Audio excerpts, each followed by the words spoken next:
Good evening, everybody, and welcome back to Ghostlight RPGs presents Monster of the Week, Duskfall. My name is Justin. I am your keeper for this game, and as always with me I have our monster hunters. This week, everybody, I'd like you to tell me, introduce yourself, of course, and then tell me your favorite what we're gonna call blank of the week show. I'm sorry, your favorite blank of the week show. So whatever that's like a monster of the week type thing, or just whatever episodic type, like every week you come and it's like a different, bad guy or mystery. I'll start by saying mine is Smallville.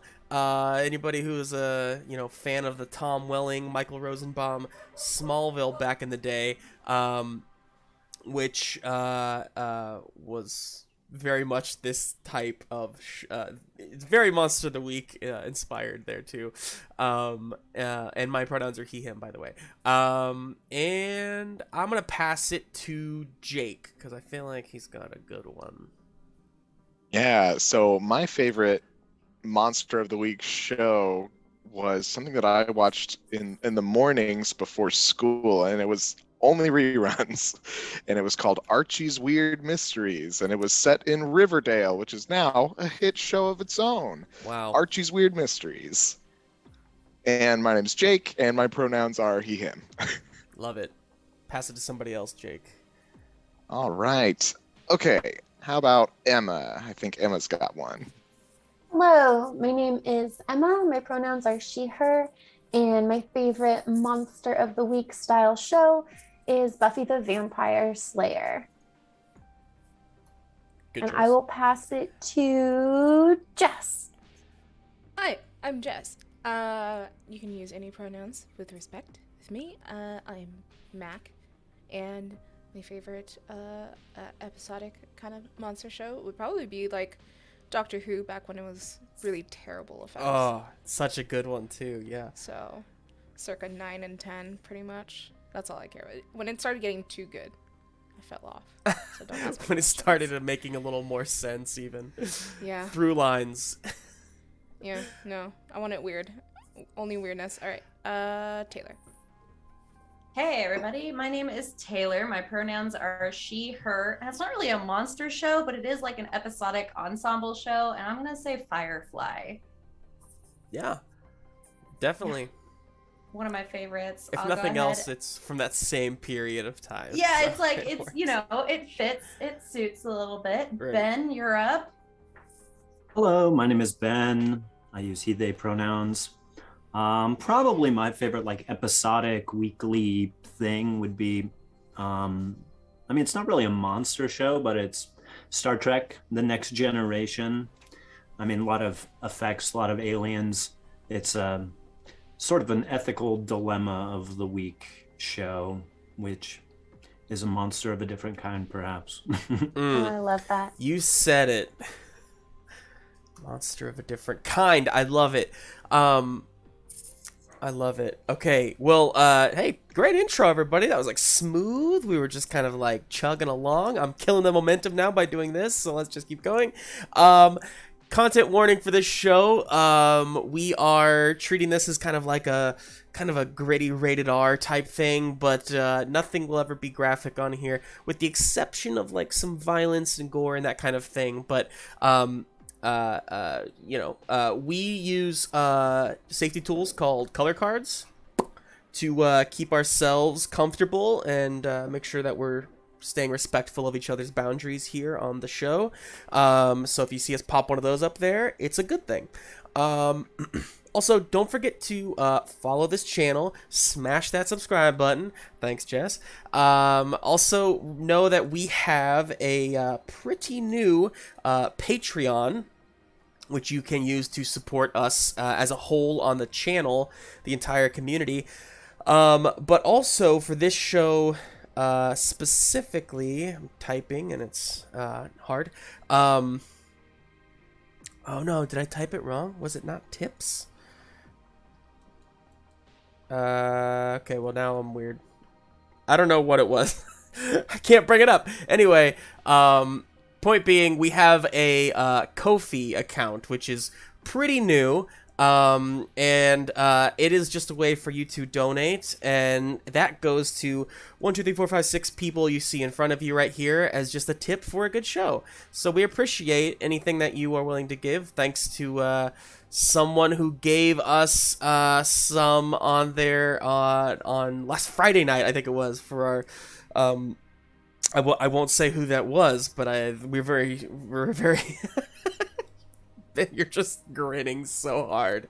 It was me. It was me. I mean, I feel like if you see something you like pitch something in the hat. I mean, we're showing up, we're, playing a game, we're having fun, but, I was really enjoying the show Friday night, and I feel like if I gave those people some money, they could make it more of that. Yeah. So, I don't know. It doesn't have to be a big deal, but yeah, I was liking what you were doing, Justin. So Hey, decided to pitch you a little bit of coin. well, I appreciate that, and I am keep talking real quick while I try to find the command and the link to that All right. thing. Um, Talking a little bit more about that. I mean, you vote with your dollars. I mean, you can give your money to a large corporation that's going to, feed you something specific and pretty high quality, or you could give some money to these bootless actor types who are trying to keep the lights on while our entire industry is not only somewhat shut down, but filtering to the hands of corporate greed. Keeping it light here on Monster You're not. of the Week. I'm gonna cut you off there, Ben. Thanks so much. So, I mean, I love Isn't Netflix, don't get corporate me greed wrong. the real monster? oh man, we brought it home, everybody. Ooh. We're hot tonight. We're hot. That's good. So I did find it. I was right to begin with. It just didn't go through. I think it might have been on a cooldown period or something like that. So anyway, that's in the chat now. And for those of you watching the VOD later, of course, you can't subscribe or you can't donate to that right now, but you can. So it's just ko-fi.com/ghostlightrpgs. So we appreciate you no matter when you're giving us your support. One more time, Justin. How do you spell Ko-fi? Oh, I'm glad you asked, Jake. It's Ko-Fi. Those were letters with my hands. Ko-F-I.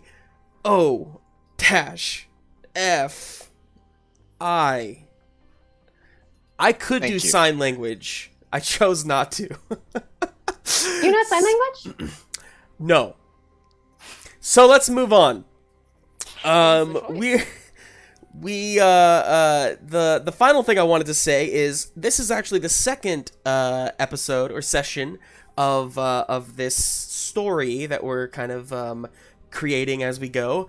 If you don't want spoilers, if that's important to you, I'm going to recommend you go check out our YouTube channel, which you'll find all of our old VODs for the entire community and the entire stream, but also the first session of Monster of the Week Duskfall, which I did title Crossroads, which I was really happy about.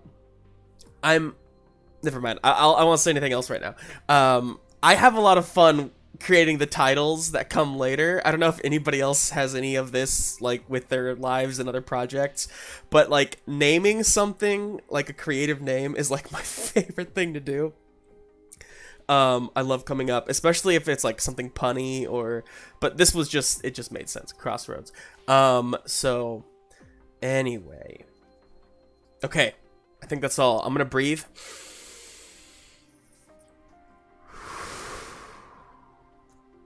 And let's get back into the town of Smalltown and figure out where we left our friends. So, when we last left off, the two of the monster hunters who work for the Duskfall Society in Smalltown, Colorado, Darby and Percy, both were just kind of going about their lives, kind of doing their regular thing.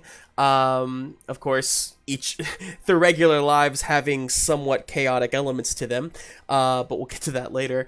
When out of nowhere, this misty portal opened up, and woof, falling onto their lap are the characters Nels, Cal, and Mac, who have come from the past, varied pasts, but all of them have spent some amount of time in a place called the Moonvale, which is a night, an ever-ending nightscape of wonder and horror and chaos. And those three characters emerged into modern day Smalltown, Colorado, to find that the Duskfall Society was conveniently right there for them. And together, the five of them, with a few others, tried to put their heads together and figure out what was happening here. when Wilson Knight, who is the guardian of this branch of the Duskfall Society, he's also the deputy sheriff of Smalltown, got a call and booked out to the forest with you all following. There you found the quite gruesome dead body of Sheriff Long, who, of course, was the sheriff of town. He came out there to investigate the disappearance of Old Man Bartholomew, and he himself was killed by something, again, in a gruesome way. This sparked red flags for the lot of you in different ways, but Cal, specifically, you recognize this to be an attack from Fae, because Cal, of course, is part Fae. And so, following the trail of this Fae creature, you find a cave. It is, nighttime, duskfall, if you will, has settled, and Cal, Nels, and Mac enter the cave. Somewhat difficult, kind of a tight, what am I trying to say? Breaking point to enter the cave. It's somewhat tight to get through, but you all managed to do so. However, Mac fell down a ravine shortly after entering. Nels followed after her, and Cal was left by themselves, or so we thought, perhaps. Meanwhile, Percy and Darby were outside the cave when they found shadowy creatures, which they were somewhat familiar with from our one shot a while ago. Were lurking in the forest and likely going to attack them. But we did have Cal interact for the first time in our show with this Fae creature that they found in the cave, who somewhat eagerly asked them if they want to play a game. Now, instead of starting right there, we're actually going to go way back as we start this chapter of our story. We're going to go back to a beginning of sorts for Cal. It's the 1950s. Cal, you have been a part of the Duskfall Society for, just a number of years, if that. You and your sister both. And you are stationed in the Ozarks of Missouri, like the branch down there, basically. When a call comes in, or rather, an alert, whatnot, goes up for the Duskfall Society that a hiker, was it a hiker? I believe a hiker has gone missing in the hills and whatnot. So something about this. What do you think? What do you think Cal's thinking? Why is it Cal who is sent on this specific mission, and why alone?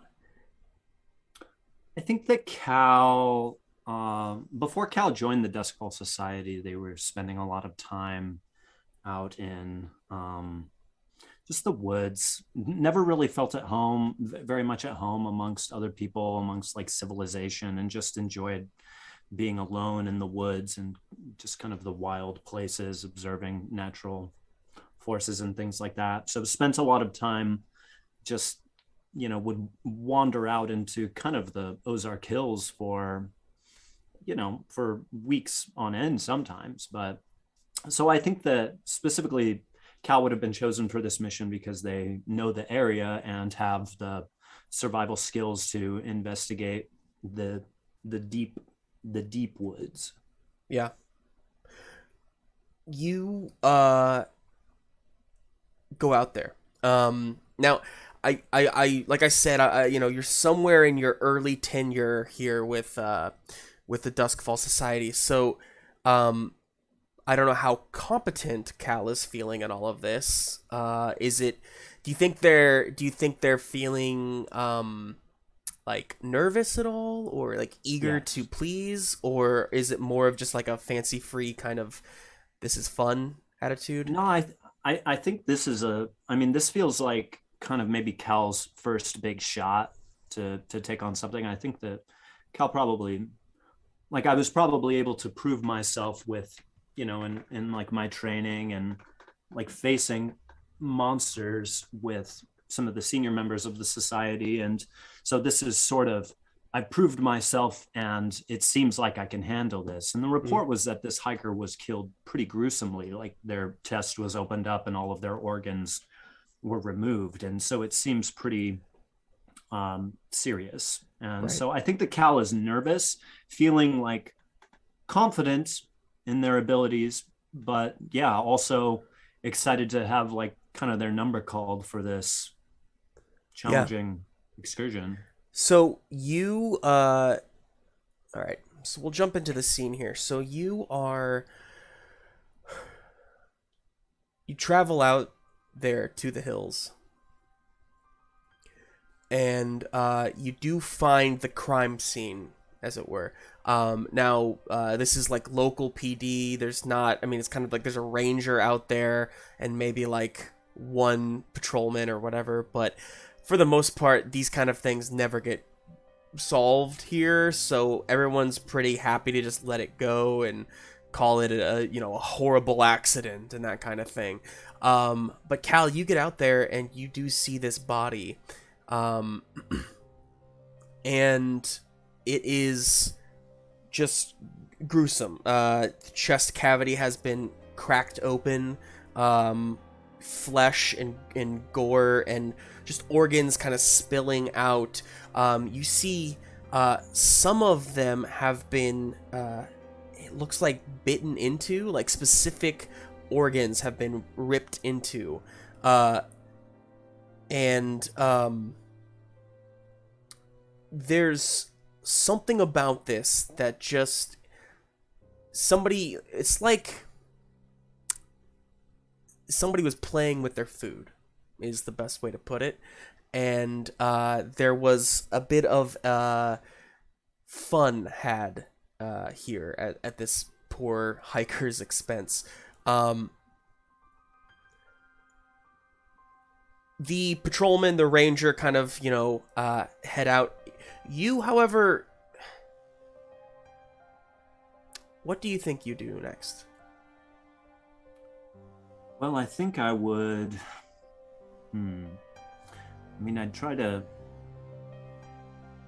think I would set up a plan to investigate the woods systematically. I think I would get a map and have my orienteering tools, like compass and just like map and set up a plan to go out and comb every inch of these woods and see if I can discover any other clues or any other attacks or any other evidence of something that might be related to this.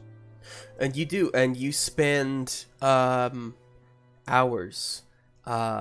Like you said, this is your first big shot, and you don't want to blow it. So it takes time and it takes concentration, and it's one of the harder things you've had to do for the society. But in a way, it's kind of exciting. It's kind of alluring a bit. The mystery of it all, not knowing what it is you're going to face, or you've seen otherworldly beings by this point, and there's maybe a bit of that curiosity in the hunt that I think you start tapping into.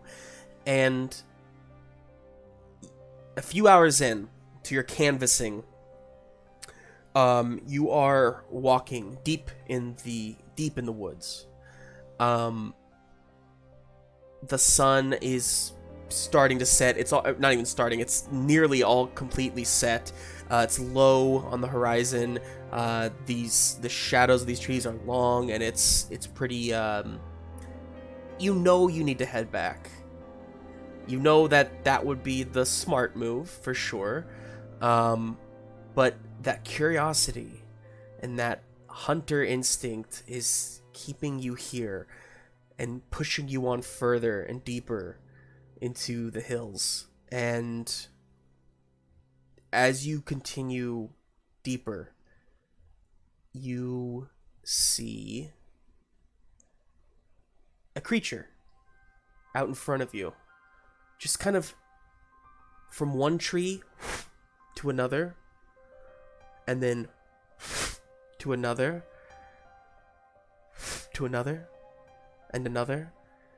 And it's not like they're trying to hide from you. It's more like they're playing with you. What do you do? I think I would follow at a distance. I mean, as much as I could. Just, if they're going really fast, I would go as fast as I could, trying to, be sneaky and not be detected if possible, but making sure that I'm keeping an eye on them and following them. And you do, and you follow until they stop going tree to tree away from you and start going tree to tree around you. You've gained their interest, and then the shifting stops altogether. And stepping out from a tree, stepping more like leaning out from behind a tree, you see a face. Somewhat triangular in its nature, kind of fuzzy, furry, but gaunt, and on a smaller figure. There is wonder in the eyes. There's blood dripping from the mouth, and they smile at you with the sharpest teeth you've ever seen. And they say to you, "Want to play?"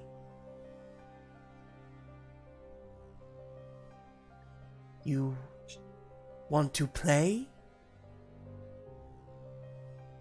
Sure, I'll play. Let's play.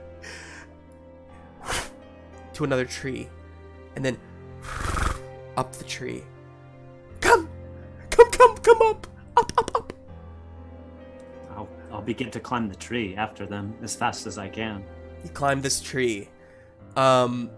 Not nearly as fast as this creature, but as you're climbing the tree, what's going through Cal's head? I probably not much. Probably just pursuing this creature, and I mean, being mindful if things start to get, I don't know, I'm getting so high in this tree that it's becoming dangerous or unwise to continue if maybe the trunk can't continue to support my weight. But I think I would just be completely focused on pursuing. You get higher and higher up this tree, branch to branch, just your heart pounding in your chest, the exhilaration kind of propelling you forward. And you take the step, and you hear that, and you slip, and catching you, this creature, as their nails, their like claws kind of dig into you, drawing blood from your arm, but they catch you and effortlessly pull you up to their branch, and you're face to face with this wide-eyed creature who just looks at you and says, "Want to be friends? Will you be Yax's friend?" Sure, Yaxis, I'll be your friend. Good. And then push. You fall off the branch completely. Your back just flying towards the earth, arms wide. Everything slows in this moment as you look up and you see this haunting face look down at you, just smiling, of your new friend, Yaxis, as you fall and fall towards the earth. And you don't stop. You keep falling. You should hit the ground. You should have hit the ground by now. But you didn't. You're falling. And that whatever is left of the sun in the sky has completely shifted into darkness, into night. The trees are all around you and you keep falling forever through them until you do hit the ground. For what feels like years later, thudding on the ground. As you sit up, you're in a lush, grassy opening, clearing in the woods. Yes, it's nighttime, but it's so much different than the hills of the Ozarks. You see luminance coming from roots on these trees. You see the moonlight reflecting down into the glinting eyes of creatures stalking through the shadows around you. A light mist that swirls around the trunks, kind of hiding the ground itself, except around you, where the ground is, again, this kind of impossible green in darkness, but also somehow like just pure light coming from it. And you sit there, and stepping out of the shadows, you see the same Yaxis, who says, "Welcome, friend. Welcome to the Moonvale." And he steps towards you, and out of the shadows you see creatures like him, Fae, stepping one by one out to greet their new family member. And Cal, you're thinking of all of that as you stand alone in the darkness of this cave. You hear the voice of this Fae in front of you, echoing throughout this chamber. Want to play a game? And you say... I say, I'll play a game, but I won't play your game. I'll only play my game. Will you play a game with me? The manling has a game of their own. You come to my world looking for a game. Did you come to my world bringing your own game, or did you come looking for a new game in the new world? New games. New games, new world, new games. Curious. Manling. Its voice is like right behind you. Cal can't see in the dark, but there's a sense about this specific room, about this specific creature that you can actually track. So you know that you spent so long in the Moonvale and you know the nature of the Fae. There's the voice comes behind you. It's an intimidation tactic, and it's so natural for the Fae to do this to their usual prey. But for you, it's not surprising at all. The voice comes behind you, manling. What's the game? This is the game. You turn around and you stay in this room. And you count 100 heartbeats within your own chest. And as you do, I am going to hide. And when you reach 100 heartbeats, then you will come and you will try to find me outside.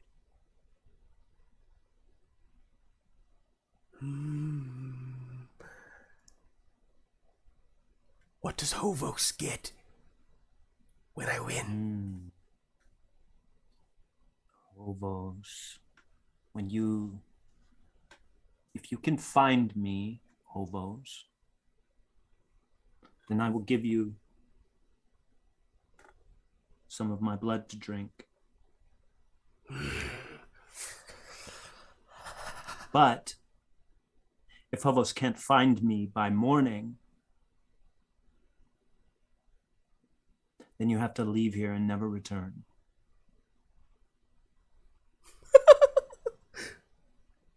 But no.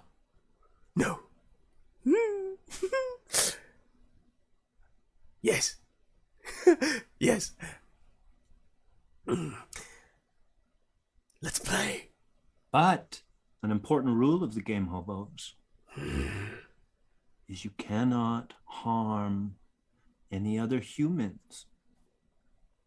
That is breaking the rules of this game.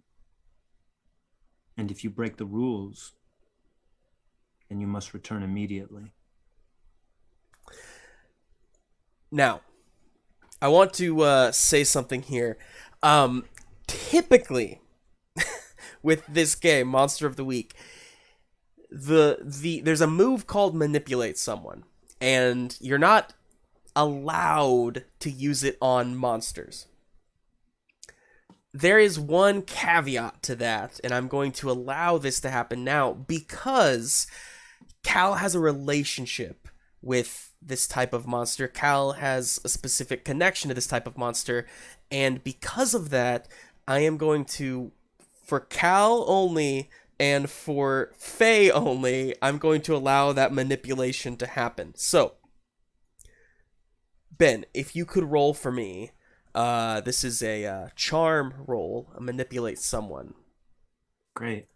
And I have one of my special moves as the monstrous is that I can roll weird instead of charm when I manipulate someone.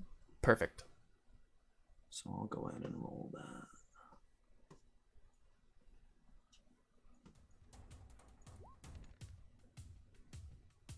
It's a 15. A 15? Excuse me? Yeah. You got double sixes. Holy mama. Wow. What a roll. Now let's just see if I can hide. Cal. I mean, I can convince them to play this game. Can I hide? Yes. Not get drained? Yes. You hear the voice of the manling. Yes, rules. We'll play by your rules, manling. 1, 2, 3. And the counting begins. And as Cal begins to back up and head that direction, we're actually going to cut away over to Darby and Percy. Outside, you have been waiting for, it hasn't been long since they've gone in, but you were kind of standing guard with your weapons and whatnot. You remember you have a hunting rifle, Darby, and Percy, you saw those demonic eyes in the trees back behind him, and there is just a sensation within you, Percy, that you just know that they are about to charge forward. And with that, you called Darby and you said, let's go inside. I forget exactly what your line was at the end of the last session, but the two of you try to go inside. Now, tricky part is that it is a tight squeeze and whatnot, so I am going to ask you both to roll for me. Go ahead and roll Act Under Pressure for me. So this is plus cool, unless you have an ability like Ben did where you get to roll something else in its place. But go Both of you go ahead and roll act under pressure as you try to like fit inside of this cave before these demons reach you. I'm not rolling so well. No? What'd you get, Taylor? I done got a 5. You done got a 5? I done got a 5. Okay. And Darby rolled 9. Darby got a 9. 5 and a 9. So a 5 is a failure. So Taylor, go ahead and mark experience for yourself. I got so much experience. That's good. Do you have 5 yet? Do you have... I do. That was my 5th. Hey, go ahead and choose an improvement. Do you know where those are? Yes, I do. Okay. So yeah, go ahead and mark your improvement for yourself, and if it's something exciting, let us know what you choose after you choose it. Darby, with a 9, right? So basically, I'm going to give you this choice, Darby. You, Percy kind of waits while you go in first, and so you start to kind of slide in and reach out your hand to Percy and try to help her get in. Unfortunately, she's having lots of issues trying to like finagle her way inside here. And Darby, you have the choice. Do you continue pushing forward, or do you stay there with Percy and possibly take a lot of the damage that she will likely take from these demons? I think I'll try to pull Percy in.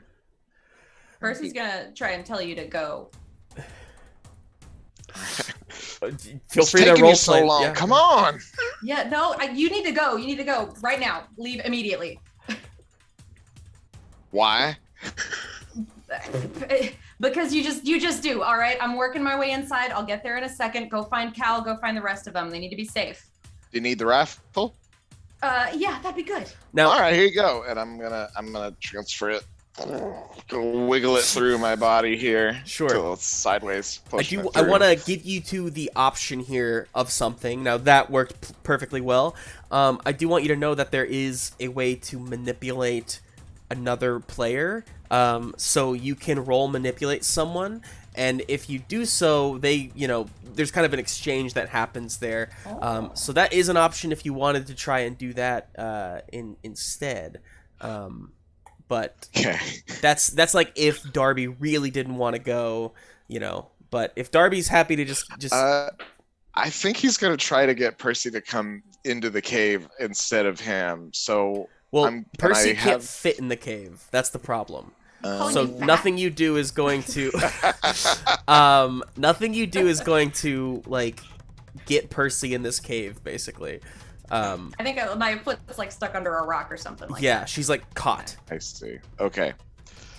And you're inside the cave, so you can't really get out of the cave without like pushing past her, I suppose. I think he'll try to do that. Push past her. Go back out.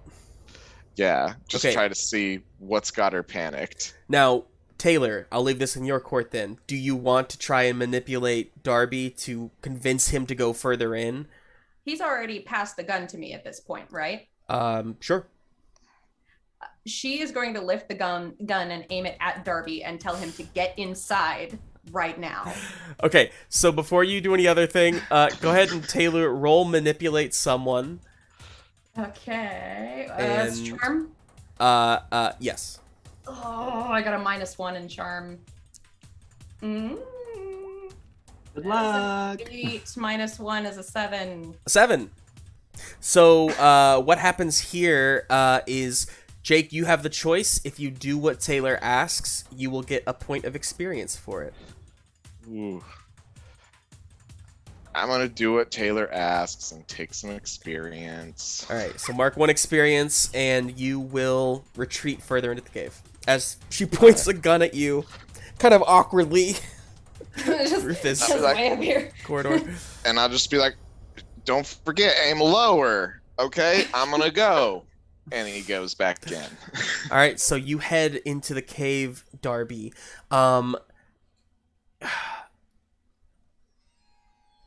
Darby, I'm gonna have you roll Act Under Pressure one more time for me. Okay. To see how well you do in the darkness of this cave. Okay. Right. 7. Okay. and okay, no, even with, I was gonna say, I forgot to ask you if you had a flashlight you were using, and if so, I would give you a +1, but even then it would still be an 8. Right, yeah, So, I mean, no it big was, yeah. No big deal.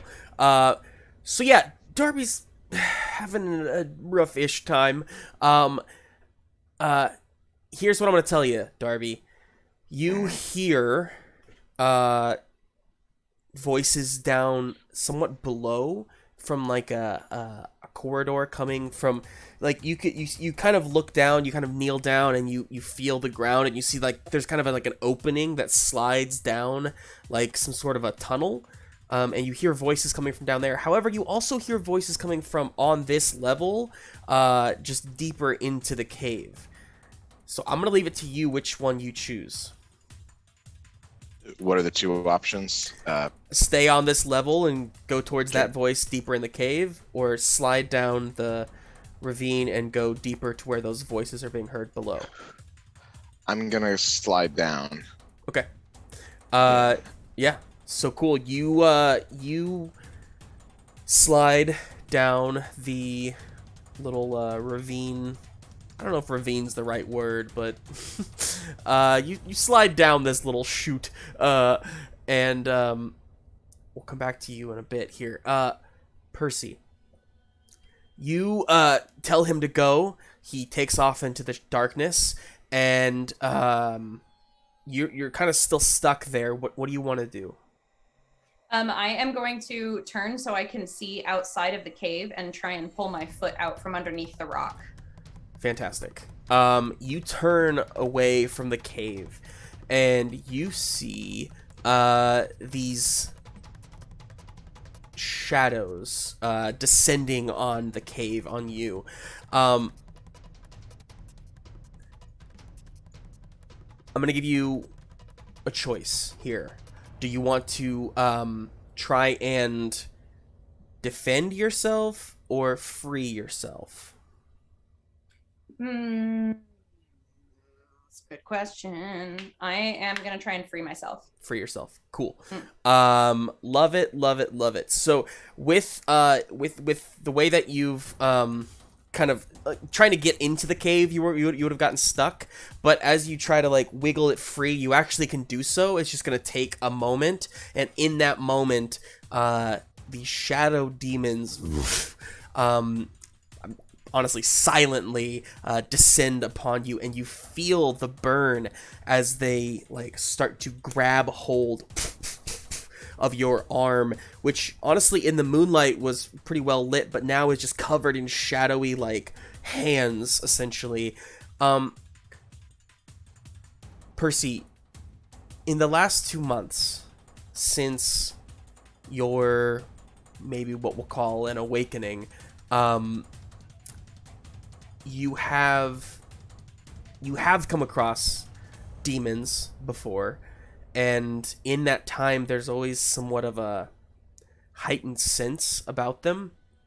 In that same way, whenever demons hurt you, it doesn't feel as bad as when other creatures and monsters do. So with that in mind, I am going to give you you are stuck and you didn't defend yourself, so this is going to be 2 harm coming from these demons. And remind me, are you wearing armor? Don't believe so. Right. Okay, so just full 2 harm here.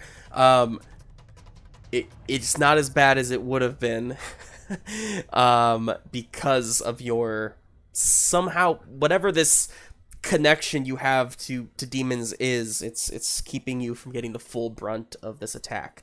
But you are just swarmed by shadows outside, as just like, if you can visualize this cinematically, you know, there's just a lone hunter and at the mouth of this cave, and just it's, you know, the moon is shining down, and then just all these shadows cover it up until there's no light left. But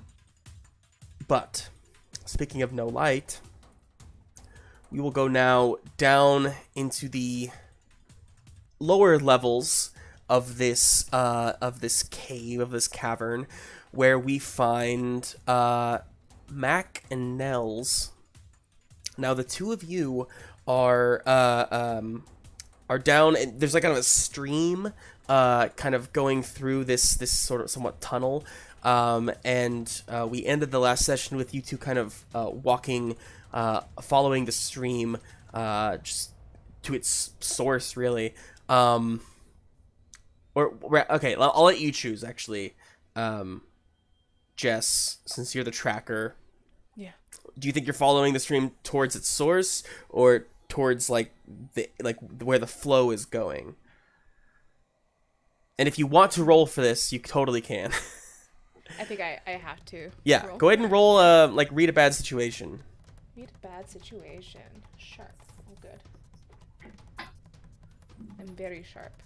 Very sharp. Am success. It's a 10. Good. Let me just double check. Does this one have... I'm using... 1 second here. Read a bad, read a bad, read a bad, read a bad. I also have my huge knife out for safety. Safety third. Cool. So you can ask, you actually get to hold 3 for this entire scene. Okay, so make sure you mark 3 for yourself somewhere. And these are 3 questions that you can ask at any time in this scene. Of the following: what's my best way in? What's my best way out? Are there any dangers we haven't noticed? What's the biggest threat? What's most vulnerable to me? What's the best way to protect the victims? Boy, I immediately forgot all of them. Sorry, they are listed as well, like on your character sheet, Jess. If you just, here, I'm gonna actually, I think I can open it for you. Let me just do this real quick. Wow. Did that work? Oh, okay. Aha. There you go. Cool. Okay. Well, what's my best way out? That's what I was about. Perfect. So you would know that the wherever this water is coming from would likely be higher up the mountain, and so you would assume that your best way out would probably be to follow the stream somehow. There's got to be a way that it leaves the cave or something like that. So actually following it downstream would probably be better for you. So seems like that's the better way out. Okay. Seems like that's the better way out. I'll converse that over to Nels, but I'll kind of follow my nose symbolically. I'm not Cool. using my nose in this situation. And start making my way towards that direction that you've described to me. Cool. You do so. Nels, Mac has found the way. You two have traveled together for a while now. I mean, you've really gotten to know each other's sort of strengths and weaknesses and whatnot, and I'm sure that there was somewhat of a foundation of trust built between the two of you.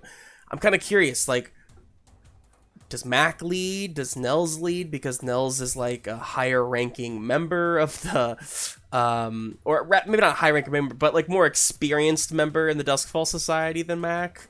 But Mac's the tracker. I'm just kind of curious what the relationship is there when you two are together. I don't think Nels cares very much about ranks because we have been surviving together in a hellscape for quite a while. But I know that Nels wants to find Cal. And so if Mac were to say, this is the way out, Nels would say, we don't want to find a way out. We want to find a way back to Cal. Is this just going to take us down to the bottom of the mountain? Then we're going to have to come all the way back up again? It's a good question. Is that what was described to me? Pretty much. It would lead you outside. You would assume Cal is somewhat deeper. Judging by where that original tunnel was leading, you would probably want to go the opposite direction if you were trying to find Cal. Okay. So, staring back at this lovely stream, taking in what Nels just corresponded to me, and also, do I sound okay? Yes, you sound I great. just Thank you. Tweak the mic again, as I do. Tweaking that mic. Typical Wednesday night business for you. Yes. Well, asking all that, I'll just go the opposite direction, and figure that Nels is absolutely correct, and I didn't sacrifice my company issued beeper for nothing. Can't lose them. I can't lose them again. So yeah, go the other way up the mountain. We're gonna find Cal. So my favorite beeper. You went down a little ways until you decided, wait, Cal's the other way. You start going back the other direction, and that's when you hear splash, and you see a figure in front of you until you shine your flashlight at it and see that it is Darby. Hell. Welcome to the party. You're fine. Yeah. Water in that stream if you need it. Yeah, it's a party down here, isn't it? Did you see Cal up there?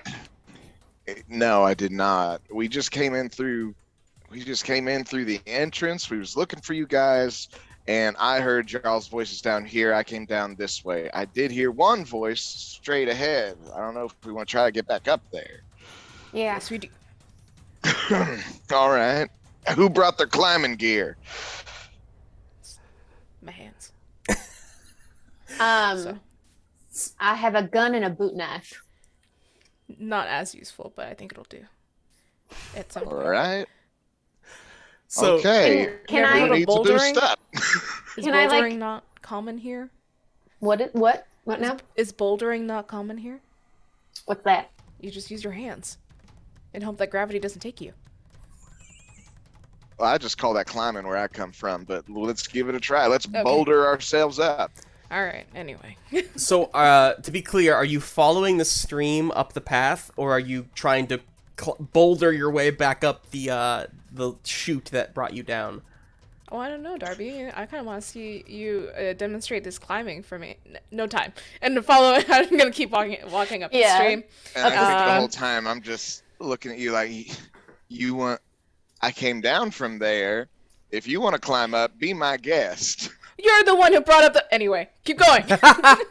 So this bit of rivalry happens as the two of you kind of walk in stride up the upstream kind of path, with Nell's slightly behind, just kind of watching this happen, concerned for her brother. And so we have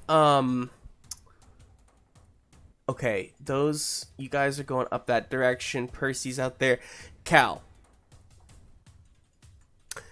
you are. You tell me. As soon as Hovo starts counting, what do you want to do? I want to make my way back out the way I came. I mean, is it so? It was pretty. So, kind of through this very narrow crevasse that we all have been sort of shimmying through. Yeah. There's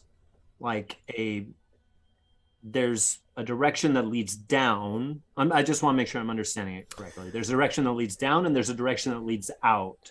Yeah. Is that right? If you picture it like a straight line, like here is the mouth of the cave.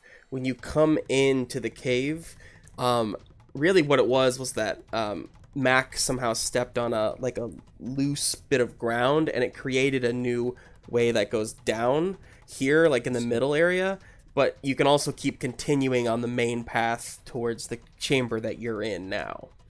So yeah, there's kind of like you can either just kind of go straight back out, or there is kind of a way down. Okay, I think I'll head out and probably find myself sort of falling down to where Darby, Mac, and Nels are Okay. debating this terminology of climbing versus bouldering. Let's see.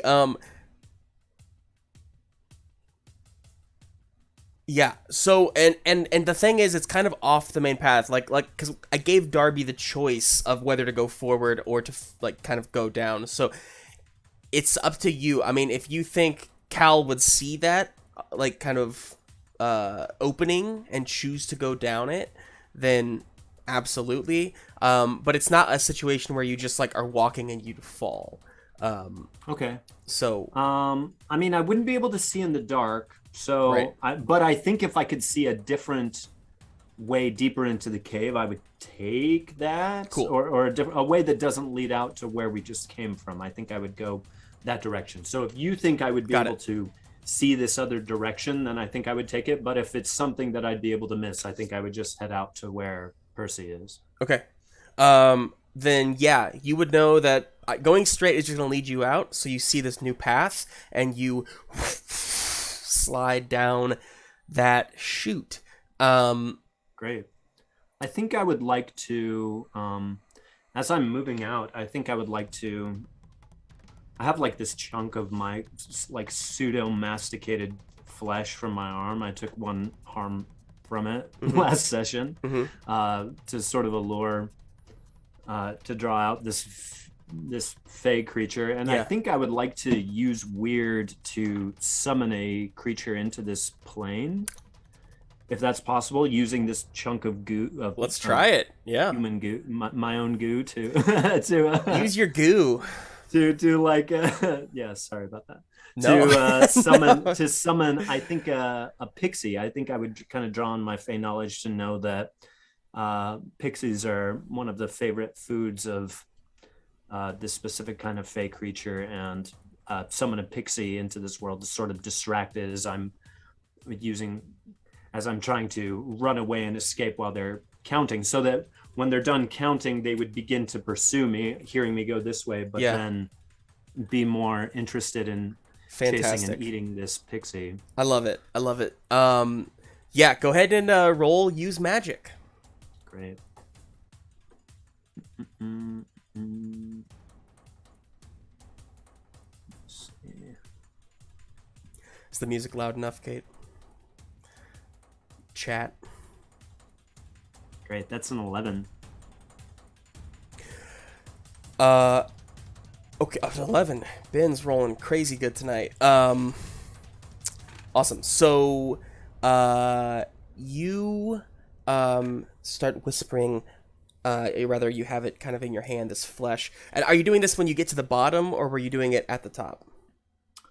Let's say at the top before I encounter the other hunters. Cool. Yeah, so you start whispering words. I was trying to decide. I can't decide because I've been speaking with these fae in kind of like a common tongue. I was thinking there is some other language maybe here, but I don't know. We don't need to worry about it too much either. Yeah. I mean, they speak English over there. It's uncanny. I don't understand. It's wild, right? It's really weird over there. Yeah.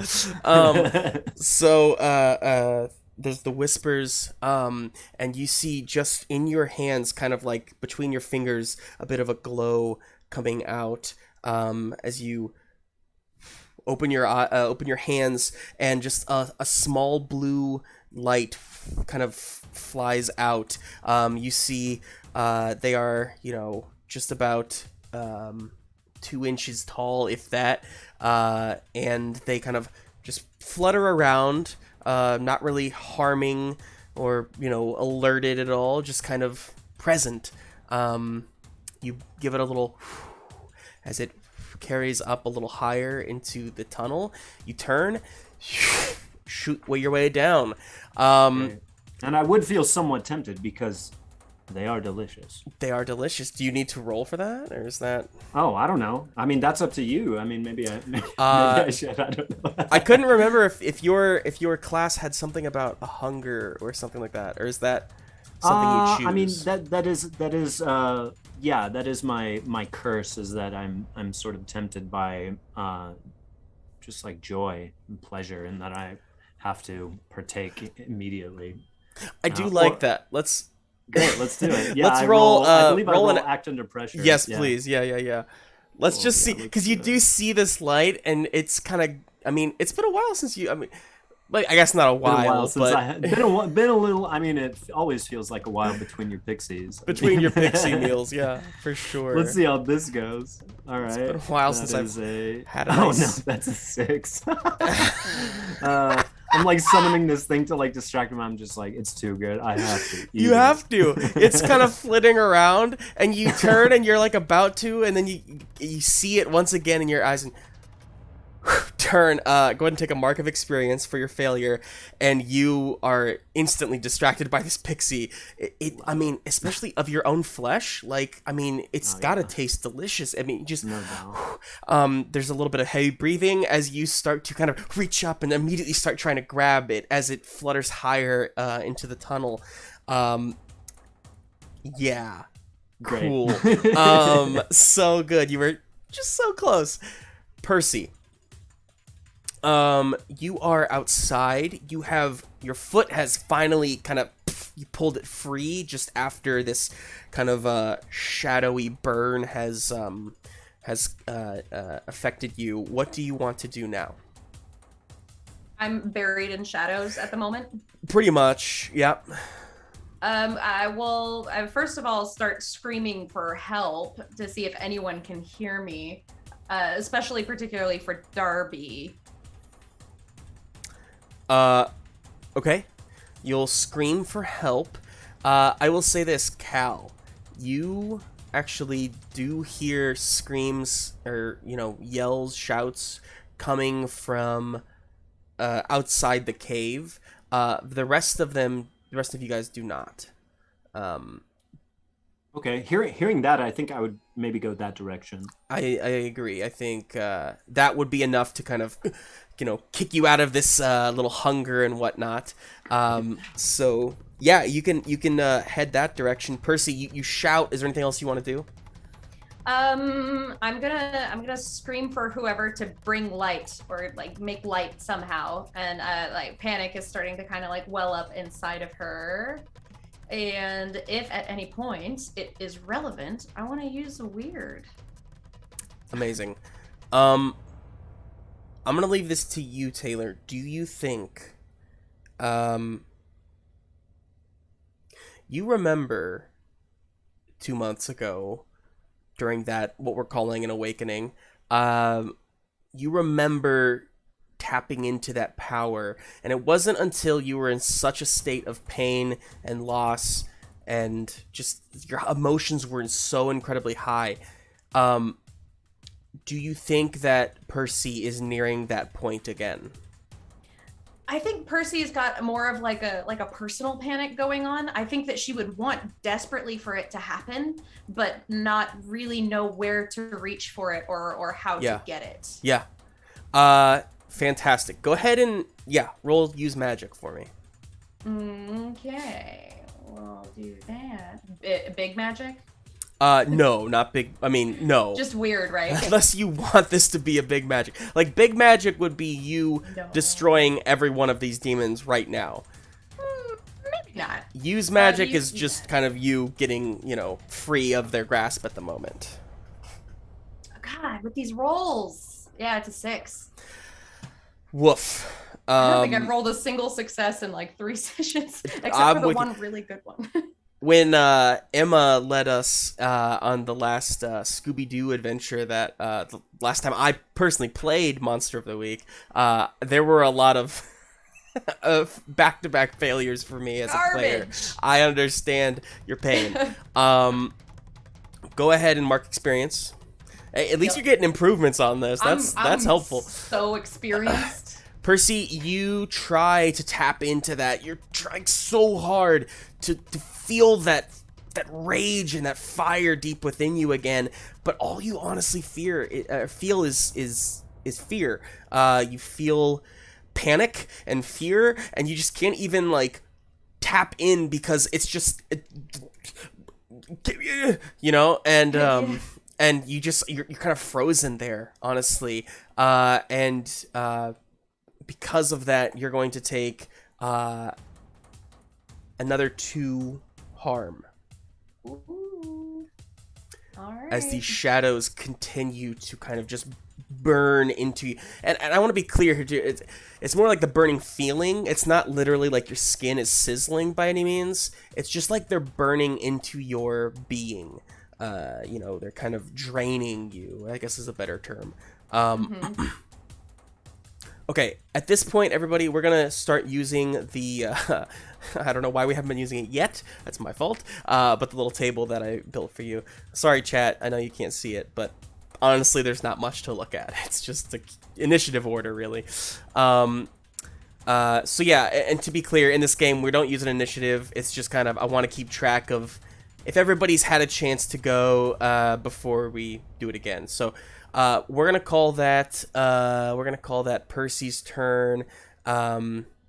At which point we're gonna jump over to Nels, Darby, and Mac. So the three of you are down beneath in this cavern, you know, kind of working your way up the stream, and all three of you smell just a real horrible smell. Smells like rot, and it's just so like putrid. Coming from it seems to be like you're getting closer to it. And Emma, you are muted, my friend. Oh, what's that smell? Was me. All right. Classic. What else could it be, Mac? I don't know. There's three of us, and I knocked myself. Anyway. All right. Can I read a bad situation? Absolutely.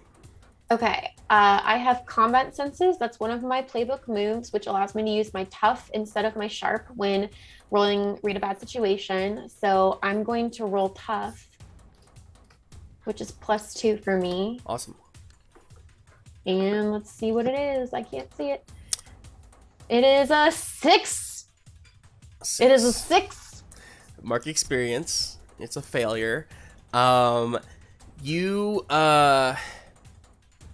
You're walking, Nels, as you try to figure out what exactly it is. You keep walking, you're searching, and then you look down, and you have just stepped into a very decomposed body.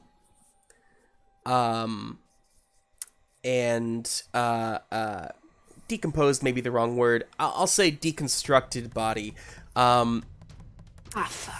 Not starts, unlike Sheriff get out of Long.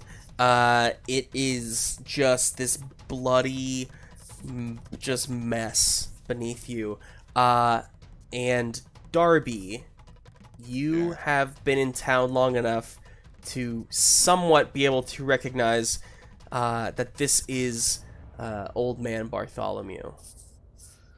And I think I'm just gonna look down and I'm like, well, we found Old Man Bartholomew. Can you keep moving forward, Nels? Yeah, come on. Let's Gotta watch keep our going. step. Yeah. I think he's just gonna try to ease around it. All right. You three continue onward, and you kind of round around a bend a bit until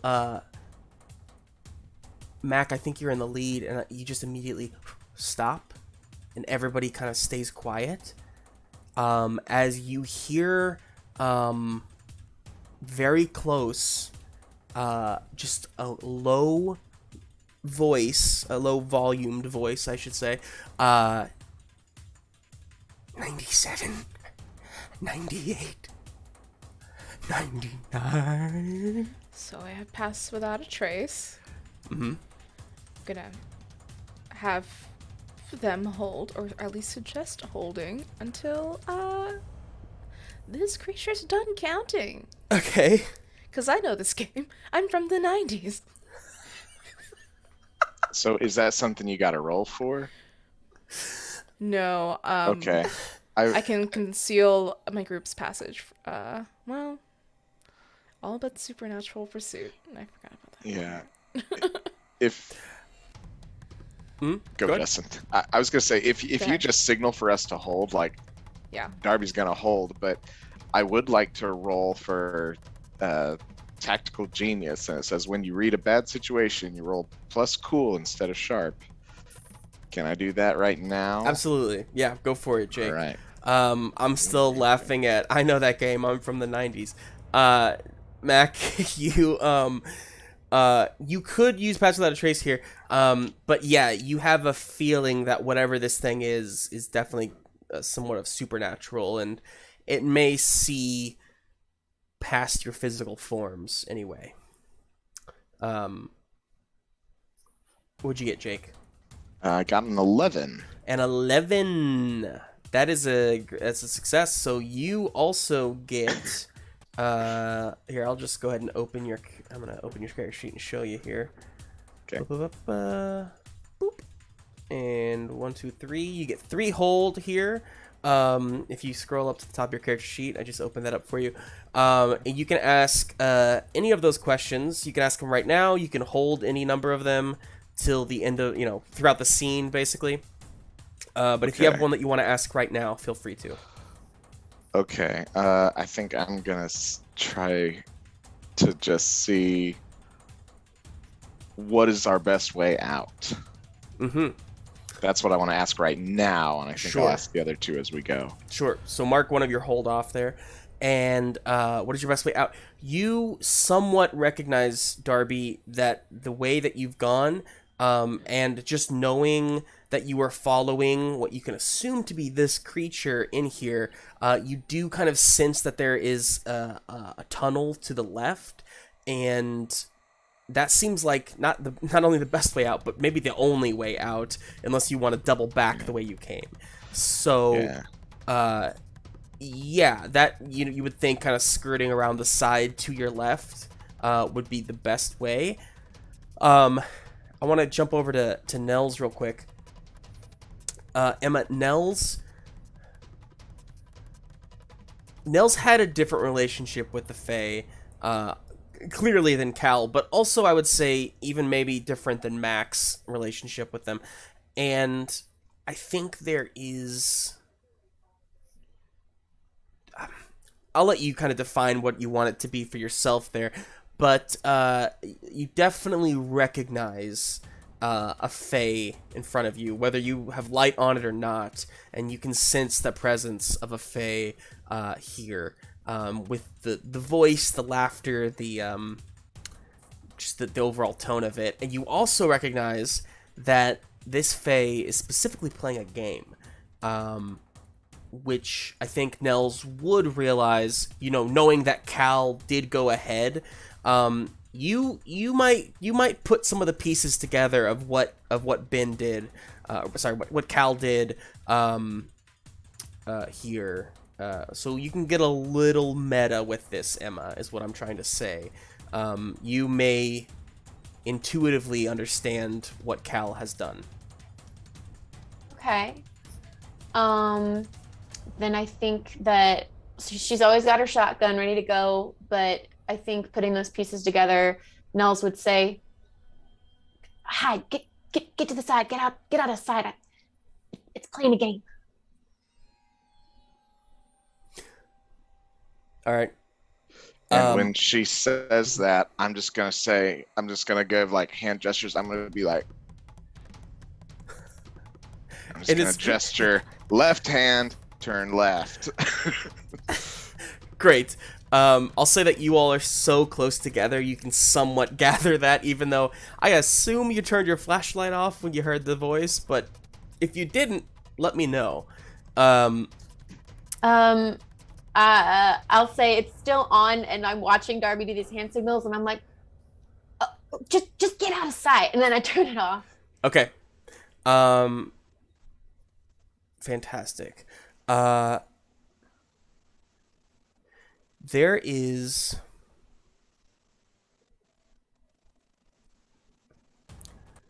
a voice. Getting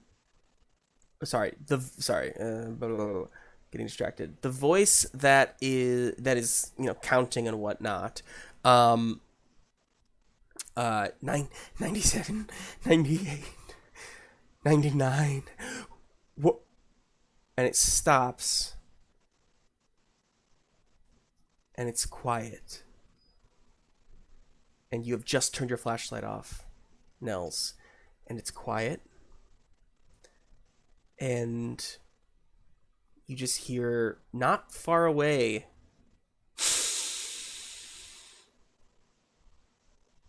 humans. Oh. Humans. Mac, right next to you, like, it must be right here. You just hear like a licking of lips. Delicious. And you hear, all three of you hear this. No, rules. Rules. But the manling may not find out. If the manling doesn't know, it won't. No. The manling. And the voice cackles as it rushes away from the three of you, and heads down that path, Jake, that Darby found, that path that leads out. And the three of you are left there in silence. All right. Yeah. I think I'm going to use one of my holds to say, are there any dangers we haven't noticed? Because now that it's gone, I think I want to just scan the room with the light that we got. I love it. Yeah. Are there any dangers we haven't noticed? So, Darby, you don't see in here. You see the blood trail on the ground. That looks like it leads back to Old Man Bartholomew back there. Mm-hmm. Outside of that, you don't really see much else. This looks like it was a very temporary, resting spot or place of reprieve for this fae. There's not really anything else dangerous in here. However, Darby, it all comes flashing back to you as you think the fae is rushing out that way. You do remember those demons outside with Percy, and you do hear one kind of like somewhat shout coming from like far away outside. It seems like other than this fae, that is the most present threat. Okay. Is the fae still? Could they still hear us if we shouted it? The fae? Yeah. Yeah. Okay. I think. And can I hear the demons and Percy out front? Can't really hear them. Can't hear them. Okay. You just hear like a shout or yell that seems to be coming from outside. All right. I'm just gonna say. I'm gonna look to Nels and I'll be like, do we go towards that ruckus or the manling ruckus? And I will just clarify real quick. Sorry, Emma. Jake, they are the same direction. The fae is actually going out towards where the demons were. Then my answer is the same. I gotta find my brother. All right. The three of you rush off. Nell's in the lead this time down that corridor. And we'll skip back out to Cal. Now, Cal, you were looking at the pixie and whatnot, but you heard the shout from outside, and you turned and rushed that direction. You see up in front of you that the way out is not blocked necessarily, but it is somewhat obscured. You can see Percy's body kind of standing just to the side of it in complete shadow. What do you want to do, Cal? Well, I heard Percy yelling for help. That's correct. That's sort of what shook me out of my Absolutely. hunger for Yep. the for the tasty pixie. Great, cool. Well, I mean, I think I'm gonna go out there and with the intention of helping her somehow, and perhaps even leading this Fae to whatever is attacking her. I'm not sure Okay. how exactly to do that, but I mean, it seems like that's the way that I'm headed. So Yeah. You I guess yeah, and you emerge from the cave, yes? yeah, Okay. You you kind of break through and you see the shadows all kind of, it's this bizarre sight of just like shadows all focused in one area. Like currently the trees don't have shadows on them coming from the moon because they all shifted and are like on Percy. wow. So it's bizarre. But you turn and look like at Percy. You see that she is struggling here and kind of like in a state of shock. Really. What do you want to do about that? I think I would like to, just as I pass. I don't know if it's possible to move past Percy, but I think just as I get past her, I would like to. I mean, I don't know if I can somehow draw these shadow creatures to follow me or to pursue me as I am going to. My intention is to run into the woods, and I don't know if I can draw them off and perhaps use Percy to plug up this crevasse so that the Fae creature can't get out, because it's the rules of the game are that it won't harm her in theory if it keeps the rules. And so in that way, it would, I don't know. I'm not sure exactly. I don't know if I can maybe use magic or something to. Yeah. Go draw ahead these and demons after me. Or go ahead and roll use magic. Great. I'm not like cool or sharp or tough. I'm only weird. Only weird. It's true. Okay, and that is a 10. A 10. Fantastic. So it goes off without a glitch. Cal, you look at these shadows. Now, I don't think Cal has had much experience at all with demons. Yeah. It's kind of this uncharted thing for you. I mean, maybe like an encounter or two, before you're. Let's say no then. Let's I've say never- no. I've Cool. never So encountered this is things very like this, new yeah. for you.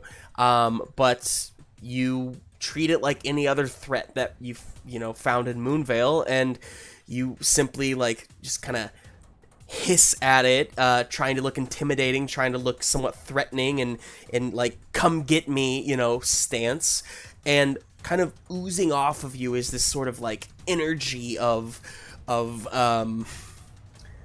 well, honestly, it's this kind of that purple mist, that kind of fey-like aroma in the air, kind of just kind of emanates off of you, sprinkling its way over to Percy and to these shadows, and all of the demons, all of the shadows and whatnot, kind of, Percy, you feel on your body the shift as they stop draining you and just kind of like let go, turning their gaze towards Cal, and in this like one deep demonic voice in unison with, it's almost like, I say one voice, it's like it's in unison, but it's multiple deep voices really say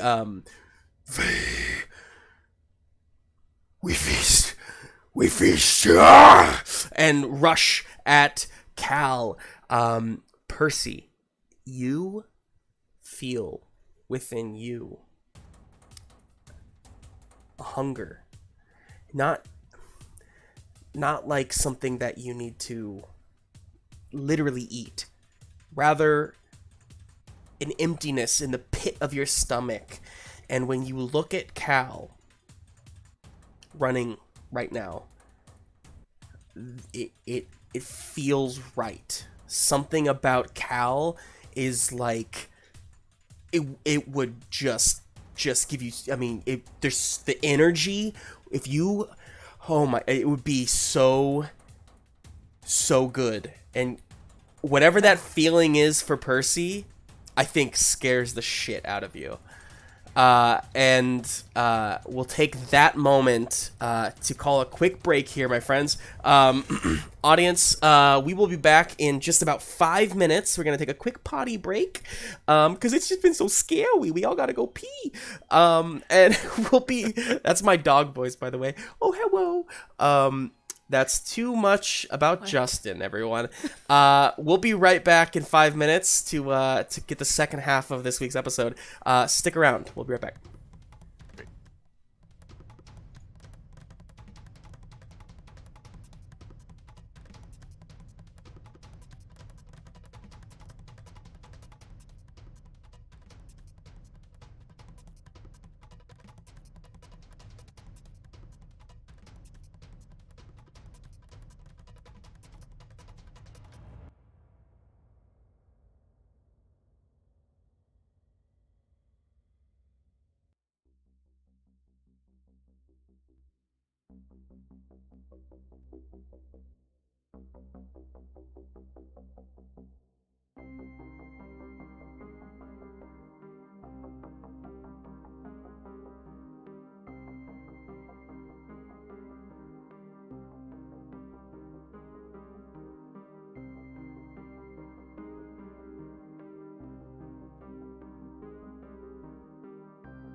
Welcome back, everybody. I know, what is that? Hang on. Something's I off. love it. It's so spooky. I don't know what happened. Hang on one second. Hello, God. It's the God voice. Hang on a second. Let me try. Can you say places, please? Bizarre. Places, please. This is weird. What happened? Hang on. Everybody stay quiet for a second.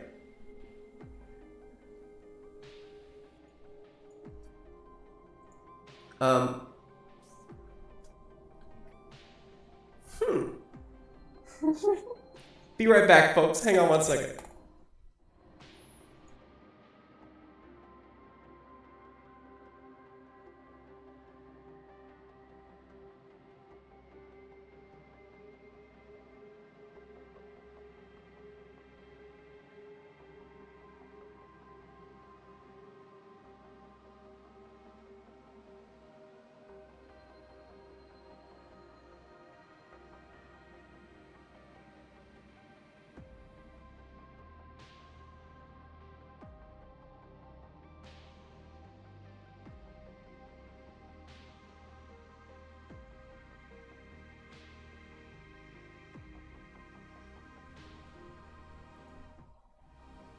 Okay. Nope. Still messed up.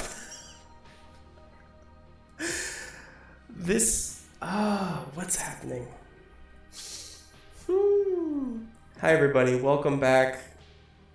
I want to be clear. Chat, you can hear this weird effect on my voice, right? This is happening for people in the chat. Jiggle that wire. It's a good suggestion. Somebody else talk for a second. Put the entire PC in rice. Okay. The entire thing. No. Holy You crap. sound normal now. Sumkey, you're right. It was jiggling the wire. How did that Oh my happen? God. It was just me. That was amazing magic. That's what that I was was. actually laughing at you internally, like, oh, he's going to jiggle the I know. I wire. was like, I didn't think that would work. It somehow became a little unplugged. Oh my god. Amazing. Sumkey, I I miss owe it. you a stiff drink, my friend. Thank you. Okay, hey, we're back. Welcome back, everybody. That was chaos. That was the Fae playing some tricks on us. But we are here. We're back from our break, and we're gonna jump right back in here. So, back to the top of our little, order, if you will. Let's jump back over to Darby. I'm sorry, actually, Percy, you didn't actually get it. Let's jump back to Percy. So, you've just had this kind of, realization internally within you. You see that Cal seems to have led all of these demons away. Something about Fae presence, just like, they are very invested in that. What do you want to do, Percy? I am gonna try and obviously resist whatever hunger has popped up inside of me and figure out if I can not engage with that. Okay, yeah, let's roll, let's just call this an act under pressure. Act under pressure. Okay. You're basically trying to see if you can just keep doing you without giving in to that temptation. Oh my god, I got a 3. It's a strong temptation. I'm doing so great, guys. Come and get it. Go ahead and mark another point of experience. Taylor's gonna be so far ahead of you guys as far Bad luck. Yeah, Percy, you see these demons rushing towards Cal, and you, without even realizing it, just your feet are moving, you are running, and like you're kind of having this like heart pounding in your ears kind of moment as you are just full on sprinting after Cal as well. Am I like actively bleeding as I do this also? Bleeding, no, but you are very much in pain from kind of the somewhat soul suck that these demons did on you. Yeah. Okay.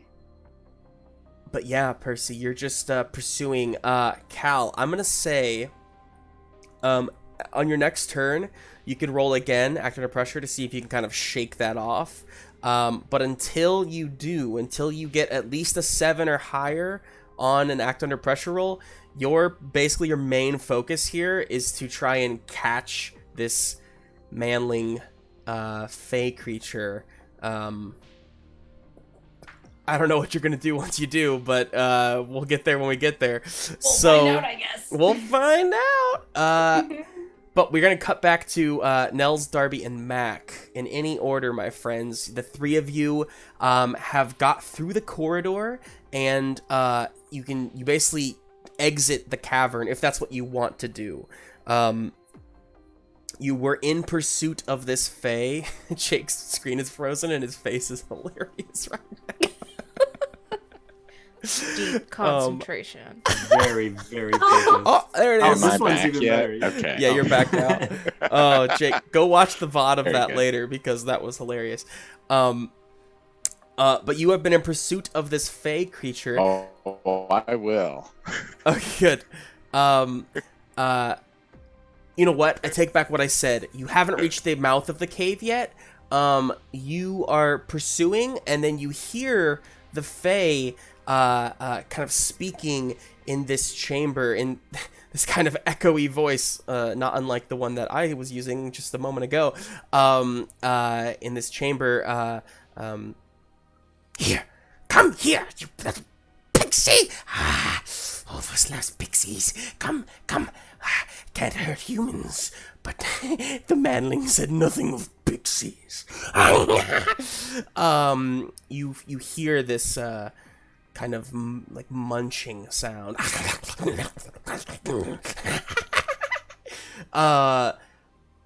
Do you push forward or do you wait while the fae is kind of feasting in the middle of your path?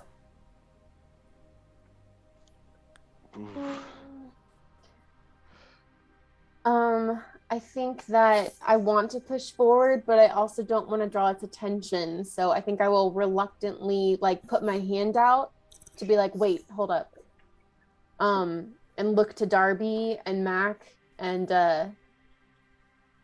try to communicate that wordlessly.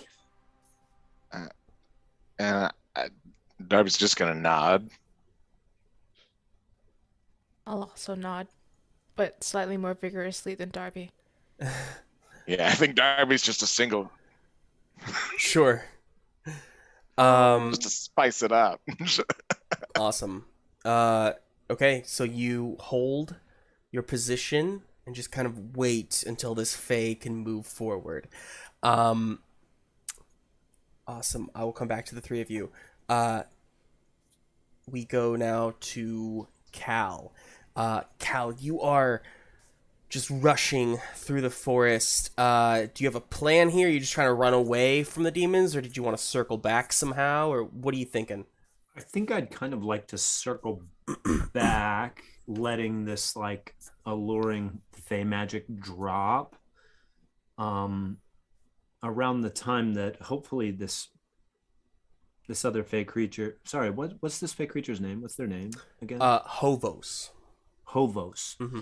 I mean, hopefully around the time that Hovos is coming out of this cave, so that these, because I imagine that Hovos is probably exuding this sort of energy a little more strongly than me, since I'm only like half seas, and maybe I can get these demons to get sicked on Hovos. Like if I can somehow lead them around. My other special monstrous move is preternatural speed, which gives me +1 ongoing for running, fleeing, or pursuing. So. Fantastic. And that's exactly what we're going to use this for, actually. Did I miss a... No. Did I? Okay, kick some ass.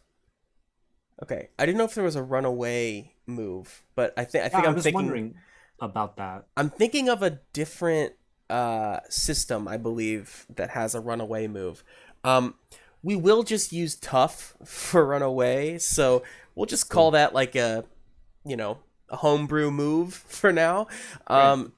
So go ahead and roll me tough, but you do get to add your preternatural speed there. So, yep. So that is an 8. 8, pretty solid. Very cool. Here's what I'm going to tell you. The best way for you to you think it's very possible for you to kind of circle back around and lead them back towards Hovos, who you are pretty sure should be coming out and following you by now. Unfortunately, the only way to do that, because circling around doesn't seem like much of an option in these woods, the best way is just to stop and rush directly back through the shadows, which you can get through pretty quickly, but you will probably take a little bit of harm from that. Let's do it. Let's do it. Love it. So, because you are rushing so quickly through them and almost surprising them, I am going to only give you 2 harm instead of the full 3 on this one. Cool. So you take 2 harm from these demons as you kind of stop, kind of skidding to or maybe even like you're rushing and you kind of do like a flip off of a tree and land. Definitely. And then just start running back the other direction through the shadows, this veil of shadows. You feel like energy draining off of you as you go. You get through them, and not nearly as fast as them, you do see up ahead of you, still running towards you, Percy. Now you are rushing this direction, and she is rushing this direction, and pretty soon here you're going to go head to head. But with that move, Cal, you have successfully kind of got on the other side of the demons, and you are now leading them back towards the cave. Percy, let's go ahead and get you in there. So Percy, what are you thinking? Take that back. Go ahead and roll me act under pressure first, and then I'll tell you what you're thinking. Yeah. Yes, I don't know. What am I thinking? Let's see. I am thinking an 8. An 8. I'm thinking an 8. Nice. Yes. All right. Yes. That's something. That's something. Here's what's gonna happen, Percy. You have a choice. Cal is rushing at you, and this desire within you is getting stronger with every step that they take coming at you. However, you're starting to kind of think more than just act, and this whole time you've been running, you're realizing, like, what am I doing? Wait, hold on, why am I doing this? And there is sort of a recognition there that you can shut down this, like, hunger, for lack of a better word, within you, but it may cause more issues for you down the road, unforeseen issues, or you can give in to the hunger and heal all of your health. Is it possible to give in to the hunger and aim it back towards the other Fae instead of at Cal? So at that moment, I might be thinking, Cal is only part Fae. If I'm really that hungry, I should just turn around. Interesting. Can I maybe roll a help out action? Can I maybe aid in some way? Yeah, go ahead and roll help out for me, Cal. Great. I mean, I'm not at all cool, but let's try it. It's a 6. 6. Ooh, just so close. So Cal, unfortunately, you don't really have a beat of what's going on here. But Percy, I will ask you, without the +1 from Cal, I'm going to ask you to roll me use magic. This is a plus weird. Okay, use magic. Less weird. Please, just work with me. Just work with me. I got a 9. A 9. Yeah, Dope. getting better. Dope. Very good. Here's what happens. Percy, you skid to a stop as well as you see Cal rushing at you. And yes, indeed, you see this figure here in front of you kind of running at you. You see the demons chasing them. But you also kind of turn because you hear laughter from behind you. Come out! Come out to play! And I'll give you this, Taylor. You can direct that energy back towards the other Fae. And you will still heal all of your health and whatnot, but there will be an unforeseen consequence that comes with it later on. Okay, let's do it. Okay, sick. You hear that cackle, turn around, and just start rushing through. You're not nearly as fast as Cal, but you are rushing just the same speed back that direction. And when you get there, you know exactly what you want to do.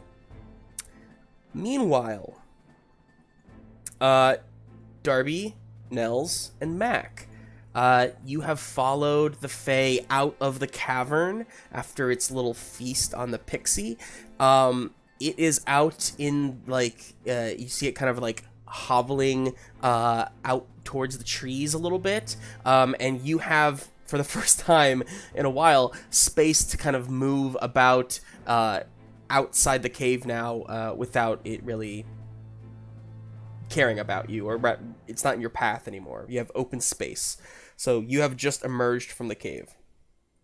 Can we see the others? Great question. Yes. So you see what looks like Percy running towards you and towards the Fae. You also see what looks like Cal rushing just barely on her heels. And then just a wall of darkness behind them. Yeah. Is it too late to use one of my holds? No, go ahead. What's the biggest threat out here? What's the biggest threat? Hey, good one. Very, very good. The biggest threat is this Fae creature. Okay. But only because, Mac, you don't necessarily know as much about demons as you do about Fae. And to you, Mac, the Fae are if this Fae were to get away, there's no doubt that another body will be found tomorrow dead. You know what I mean? Demons, at least,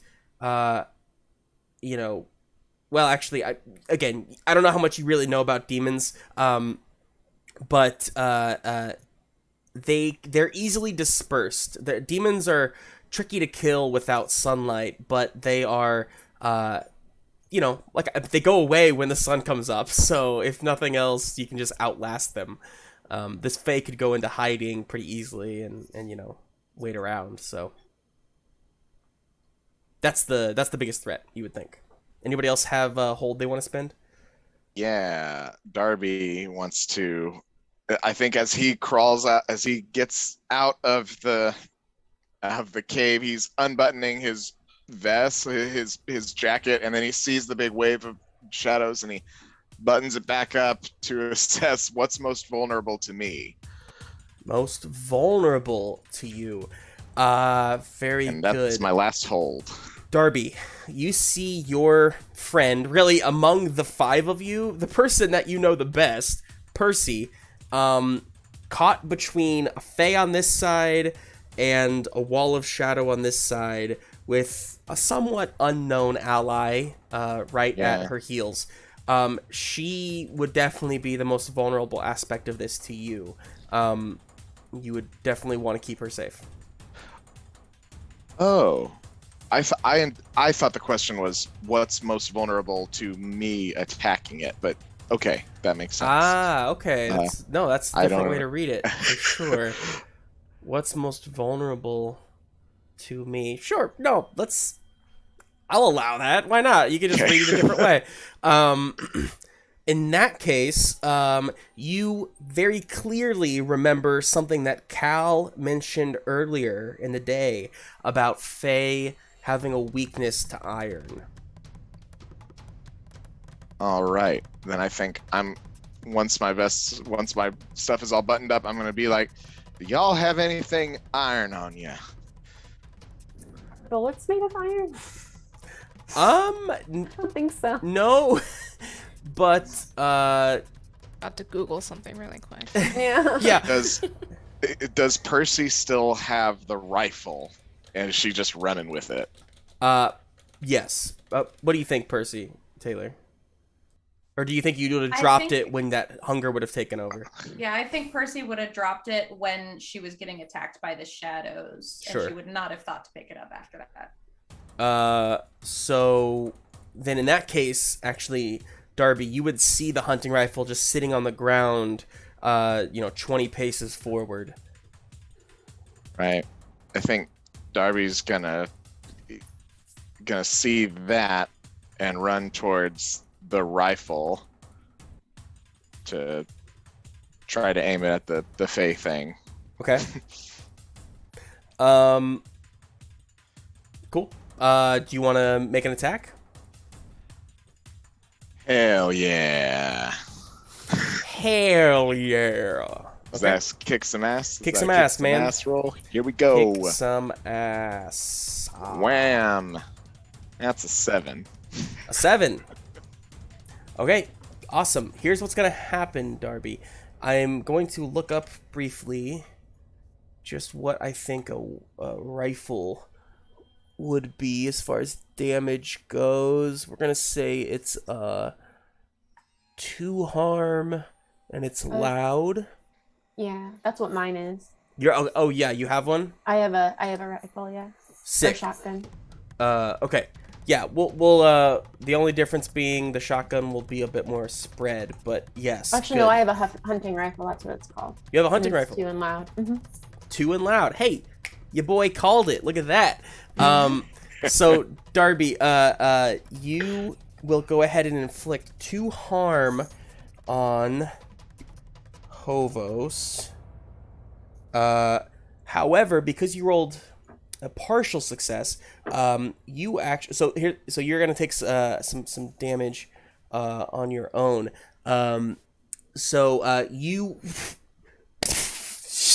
You just feel like that, hear that flesh kind of splatter as Hovos crawled like,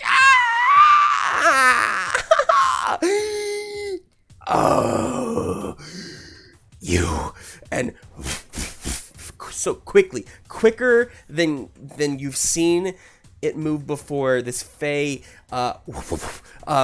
darts towards you, and Can I just protect someone? yes. I think this is the game where you have to say it before it happens, right? You're right, you do. Okay. Protect me, Oh, no. Nels. Try.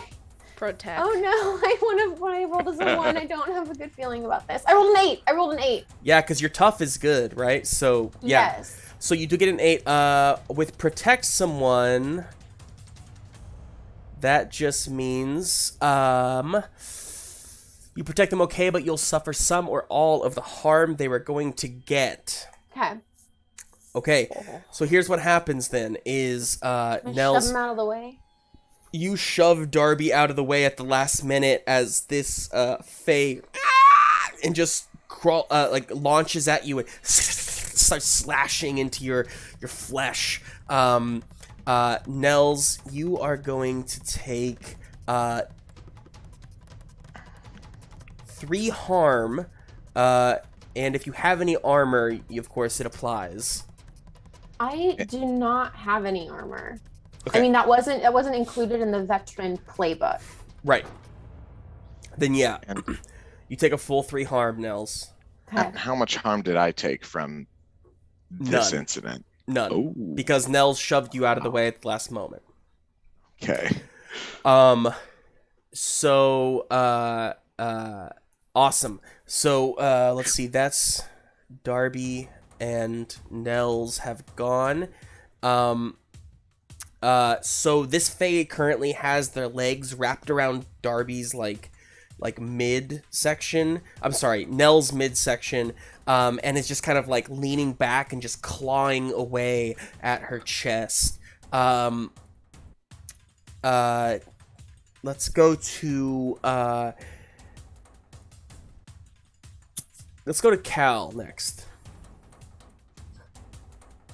Okay, so I'm leading this horde of shadow demons back towards my friends, Right.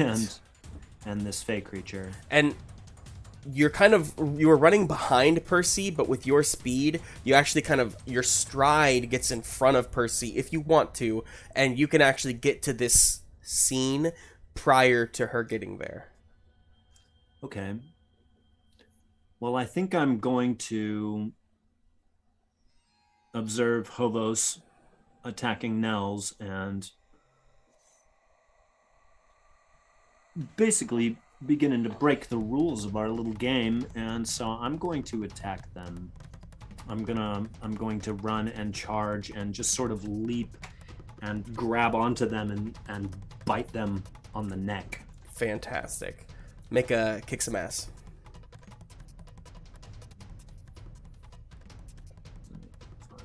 Sorry.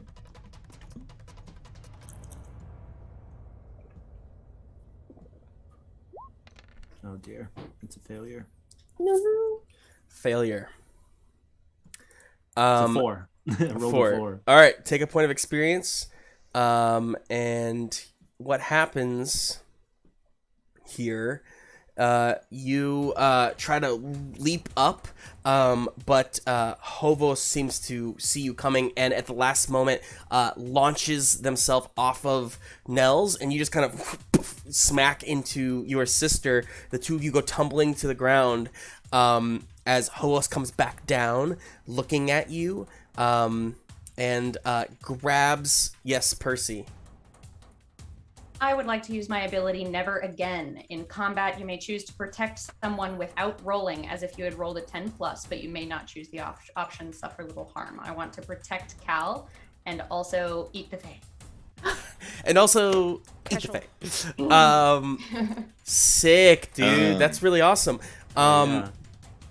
The Wronged is pretty cool. So Yeah. right as Hovos is about to unleash on Cal, saying, the game's over!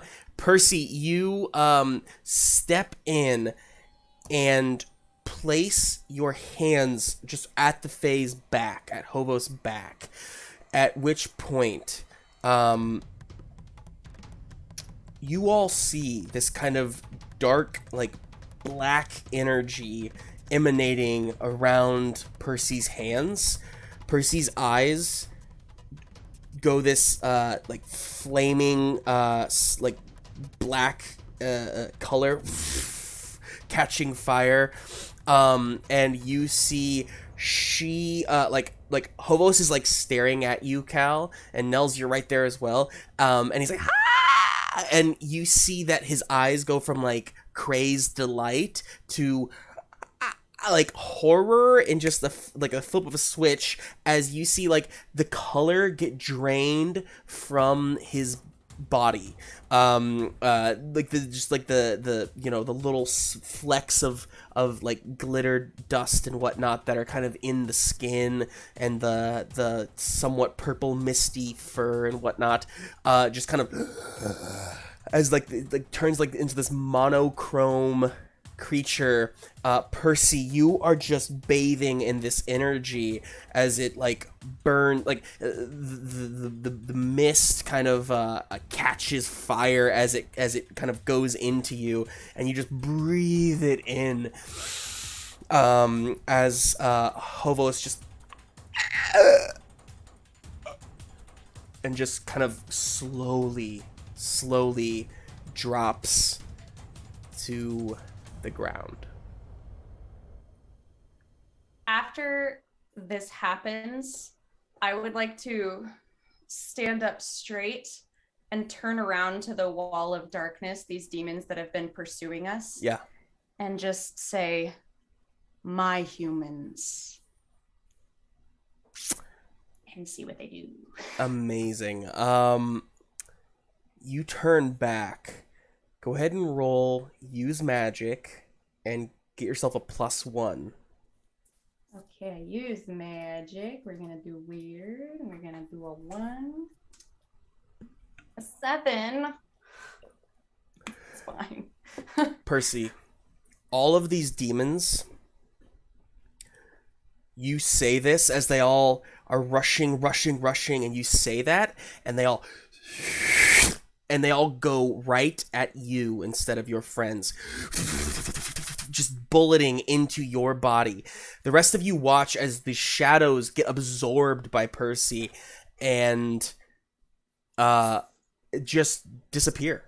And when it's all said and done, just kind of finish bulleting into her, there's like this,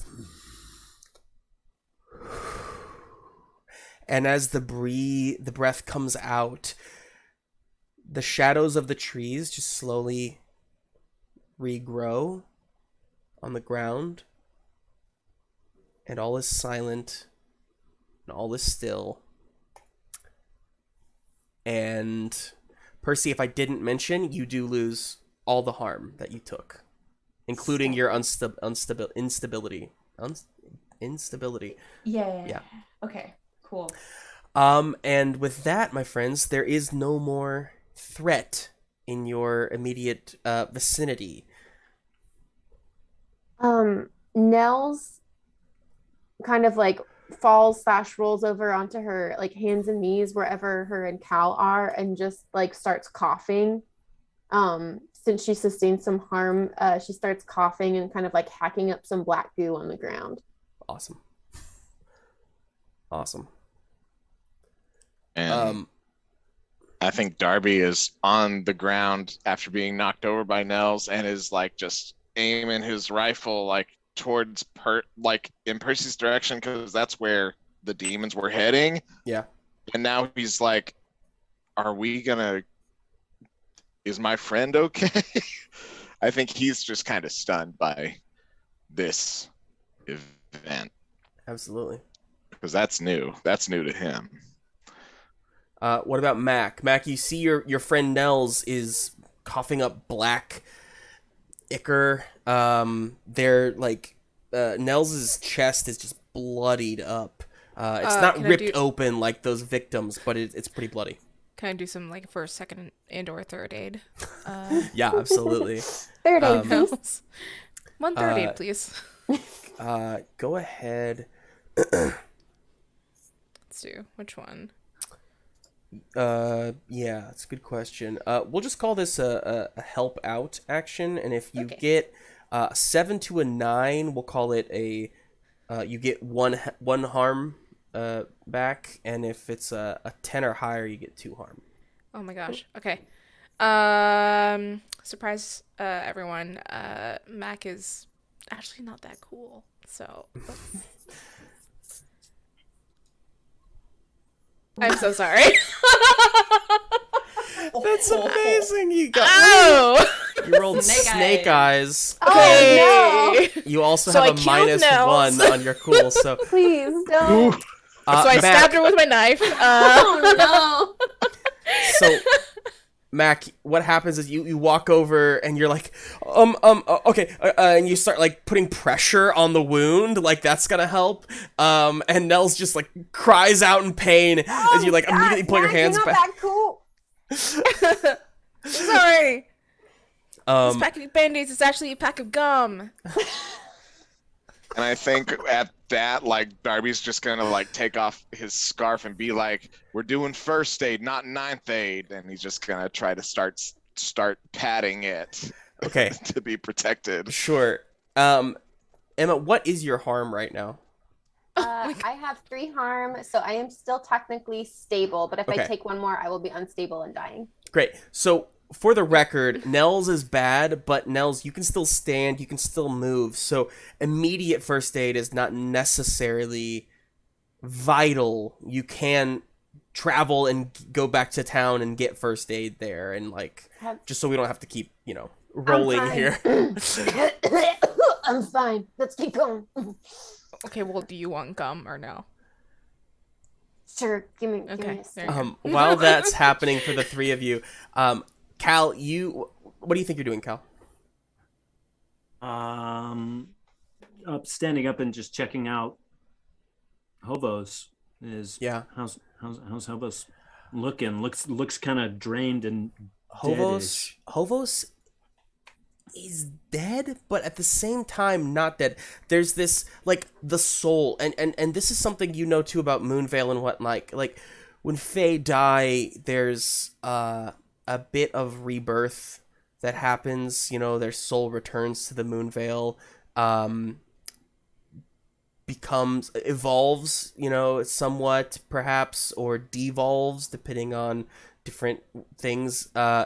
But as the soul, begins to leave Hovos' body, because just like literally every ounce of energy of magical substance was just drained from them, like with that, but by Percy. But there's like, you can see their mouth moving, and you can kind of see they're trying to like tell you something. like lean my ear down to their lips.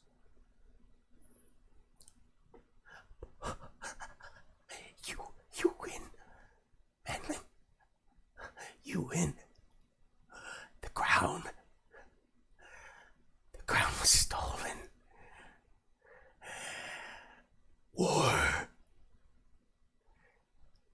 War's coming. See you soon. And then their eyes roll back and they fall completely limp. Percy, you are breathing, and that's all that you really can focus on right now. As all of this was happening, similar to when you just started running after Cal, something else kind of took over inside of you. It's not like you didn't know what was happening. It's simply that you kind of sat in the passenger side of the car for a bit, and you're breathing, and just something kind of clicks, and you just kind of feel like yourself again. Percy kind of comes back to it and looks around, like takes a look at her hands where the energy passed from Hovos into me, and I'm trying to see like if there's anything different about me or if I feel different or in any way. Other than the fact that you feel less depleted of your energy, like when those demons were kind of draining your soul a bit, you don't feel that anymore. You feel right as rain. Other than that, there's no physical differences. I mean, nothing else really feels that different, except you see Darby pointing a gun at you. And I mean, you know why, but it doesn't feel great. Yeah. Yeah. I'm gonna look at Darby and motion for him to put the gun down. I'm like, it's okay. I'm back. We'll talk about this later, I suppose. And I think if you do that, I'm just gonna do the nod, and puts the gun down. And then he goes over to do the first aid. I think that's the order of how that happened. Yeah. Love it. Very good, very good. It is like 9 p.m. or so when you all finish this sort of encounter. We're gonna cut ahead a bit here. You all, whether however you feel about each other in this moment, you all kind of walk back to the vehicles, or to the one cop car, I suppose, the cop, car, and drive back into town. I want to go around here. It's nighttime. Percy, Darby, the two of you know that you have a little party at the bar with Rayshawn and Troy and Dale. If you want to go to that still, it's about to happen. If you want to do that, Mac, Nels, Cal, it's kind of up to you how you want to spend your night. I'll remind you, it's the evening of December 22nd. Yeah, why don't you guys tell me kind of what you think you're doing this eve? Anybody can start. Well, I think Percy is feeling great. I don't think she's tired. I don't think she's ready to go to bed. I think she's kind of energized by what just happened to her, and I think that she still wants to go out, and I think she wants Darby to go with her. Awesome. And I think I think he's a little taken aback by just how enthused she is to do this after everything that we went through, but I think he's a little weirded out that she hasn't checked in with anybody else yet. And I think Darby's going to be like, yeah, I mean, we can go, but are you sure you're good? Yeah, I feel great. I mean, okay, so not great. That wasn't like a super pleasant experience, but I'm back to myself. Whatever, all the threats that were there are gone now. And I think that was extremely stressful, and nothing sounds better to cure stress like a nice night at the bar with some friends. And I would like you to join me. All right. Yeah. Let's go to the sticky lime. And then Percy looks at the other three and goes, you guys probably would like to get some rest, but in case you wouldn't, I would like to invite you to join us. To join you to Voitis. And I think Darby will just gesture to all of them, and I'll be like, I'll buy your first round. I think it's been a while since you've had a drink here. Immediately, I'm in. It was a good game. I'm in. All right, then let's go. I could use a drink. I have no money. And Nels, you're like cut in half. Yeah. Though. You need. Yeah. We can say, if all of you, in the car, if all of you want to go to the bar, Scratch. we'll kind of fast forward a bit here through a few other things before we get there. So, you do head back to base, just to kind of relieve your, weaponry and whatnot, and maybe get a change of clothes for those of you who are covered in blood or otherwise. Wilson, or rather Hux, she has set up some like beds for the three of you in the underground HQ, along with like she's kind of gotten some clothes from the local store and whatnot, and just kind of tried to find some sizes that might fit y'all. So and she also administered some first aid to Nels, and to everybody who needs it. Go ahead and give yourself, hang on one second, I have that written down. Go ahead and give yourself, you can heal 1, and anybody who was unstable can get stabilized. And just so you know, you will heal another 1 after a full night's rest. Okay. Cool. But as she finishes up this this first aid and whatnot, Wilson actually wheels himself into the room, and he says, "Went that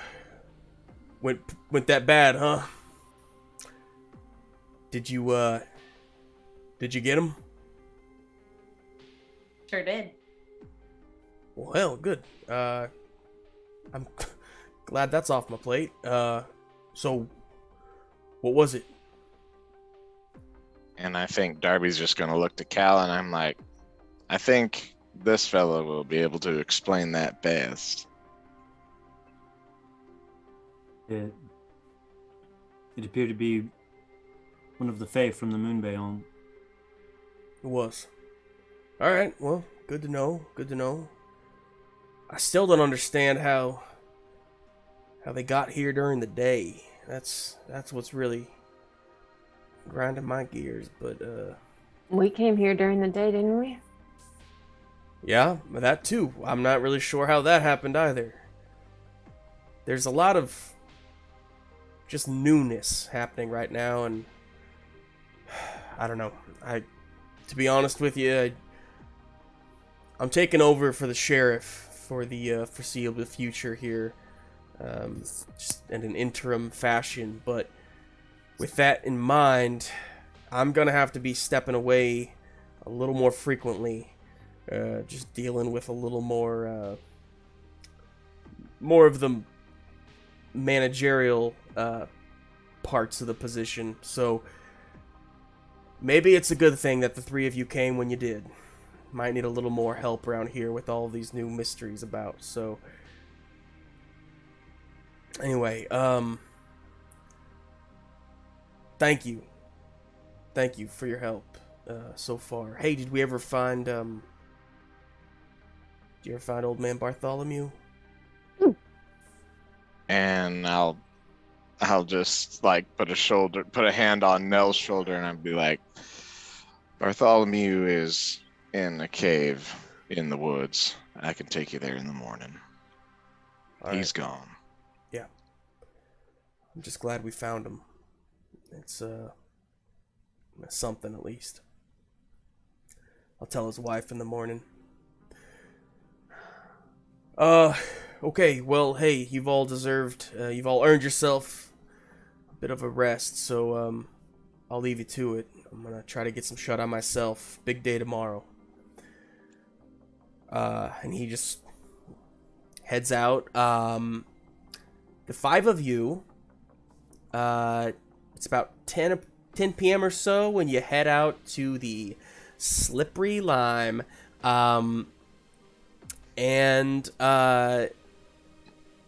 There, you see it's a rollicking night. It's a bustling place. It is the only bar in town, but it is a hot spot tonight on this, beginning of a lot of people maybe being off work or whatnot, or, just that kind of thing. It's a, the Christmas spirit is high, and, people are having a grand old time. As you five enter, by the way, I'm just kind of curious. Everybody's kind of wearing modern clothing.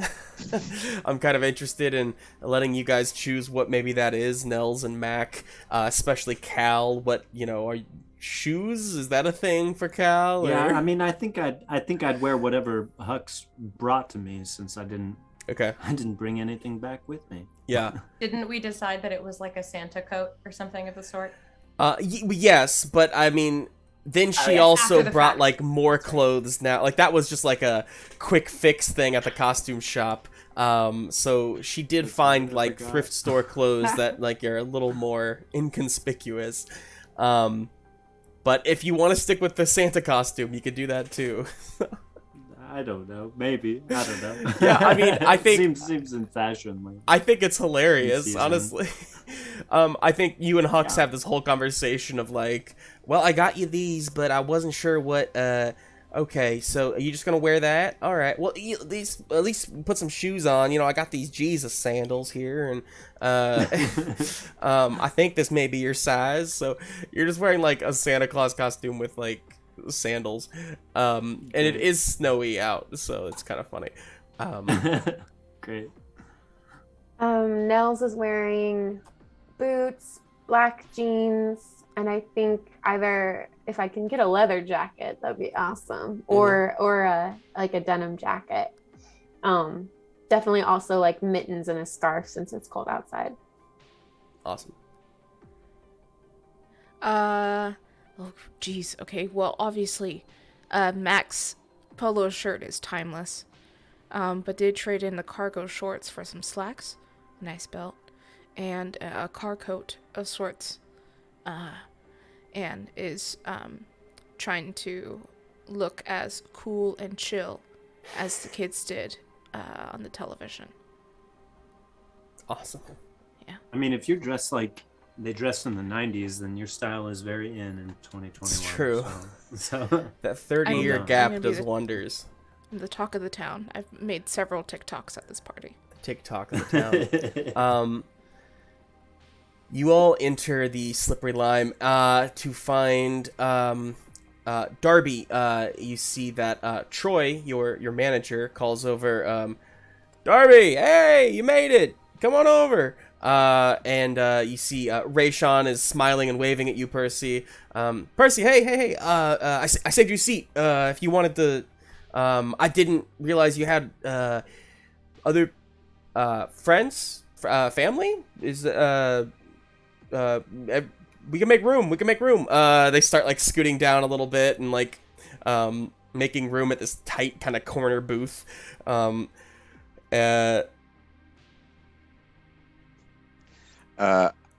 think, yeah, as they start shuffling around, I'm gonna like go to the bartender and I'm just gonna say, I need an old fashioned and whatever those two want. And he gestures to Mac and Cal, and I think he's gonna get the old fashioned and slide it down to Nell's, because I think he's just taking a stab to see, is this your drink? I think that's the drink he thinks is Nell's. And Nell's gonna catch it as it slides down the bar, and she's gonna look up at him and give like the Like, yeah. Denim knows denim. Yeah. So the way that we'll treat this, y'all, is we'll just let this breathe. You know, let's get some role play in there. Let's just kind of have some conversations at the bar. I'll start one off here. Percy, Rayshawn has the seat next to you. Do you sit down next to him, and or what do you think you do? I sit down next to him, but I think I'm kind of all over the place. I'm like trying to talk to people. I'm getting a shot for people. I'm trying to engage him in conversation, but I'm a little bit distracted. Yeah. Very good, very good. He's you kind of catch the tail end of something he was saying. So I don't know. I got him a hoverboard. I don't really know. If I was a kid today, that's what I would want. You know what I mean? Like I think those are sick, right? Super cool. There's hoverboards? Yeah, there's hoverboards. They got wheels. They don't actually hover, but they kind of, Well, it's like a skateboard, but it moves. Oh yeah, have you never seen the? Hang on. He like pulls out his phone and he's like checking, like showing you Mac. He starts kind of showing you like what, like this is the one I got. This is the one I got right here. It's pretty good though, right? Yeah. And I think while he's doing that, Darby's just gonna look over his shoulder and go over to Mac and be like, 2015 happened. The Back to the Future stuff is not here yet. Play nice. And then he's gonna step away. Percy looks at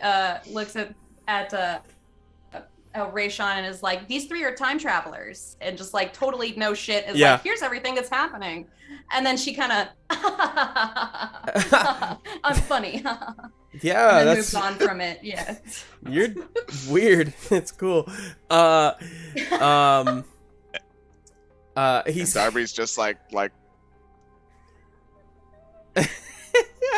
he says he just keeps talking to you, Percy. sort of, you can, maybe Percy can't tell. I think it's maybe clear to like half of the table though that he is very much interested and whatnot flirting with you. I'll let you decide if Percy's even in that like headspace at all. But who else? Anybody else having a certain conversation that they want to bring into the spotlight here? Are there any televisions in this bar or anything? Like, what are, like, it seems like, yeah, technology has advanced a lot since. Absolutely. Yeah. Like so this. I mean, the bar itself is like your standard kind of wooden floors, wooden kind of booths with the cushions. The bar is completely wood, but over the bar there's a TV, and then there's one more TV in the corner. They're both like flat screen TVs, but neither of them are particularly new flat screen. That means nothing to Cal, but yeah, I mean the images are insane on them compared. So it's but like the sound is off, and there's Christmas music playing. There's also like string lights, like Christmas lights, kind of hanging over the center, and there's, with the Christmas music playing, a few people have actually got up and started like kind of doing little dancing like on the floor, and it's just, I mean, it's a crowded place. Great. I think that Cal is going to order whatever Darby had and drink a few of them, and every time Cal orders, they just tell the bartender, he's paying for them. He's paying for them for me. Good. And the bartender is this older woman, and she's got one of those like button ups that has like the name like stitched onto it, and it just says sugar. And she says, Yeah. "Alrighty, if he's paying, keep on drinking. You know what I'm saying, honey?" She slides him down to you, Cal. Just you keep taking him down. And I'll just begin to dance with the locals. Fantastic.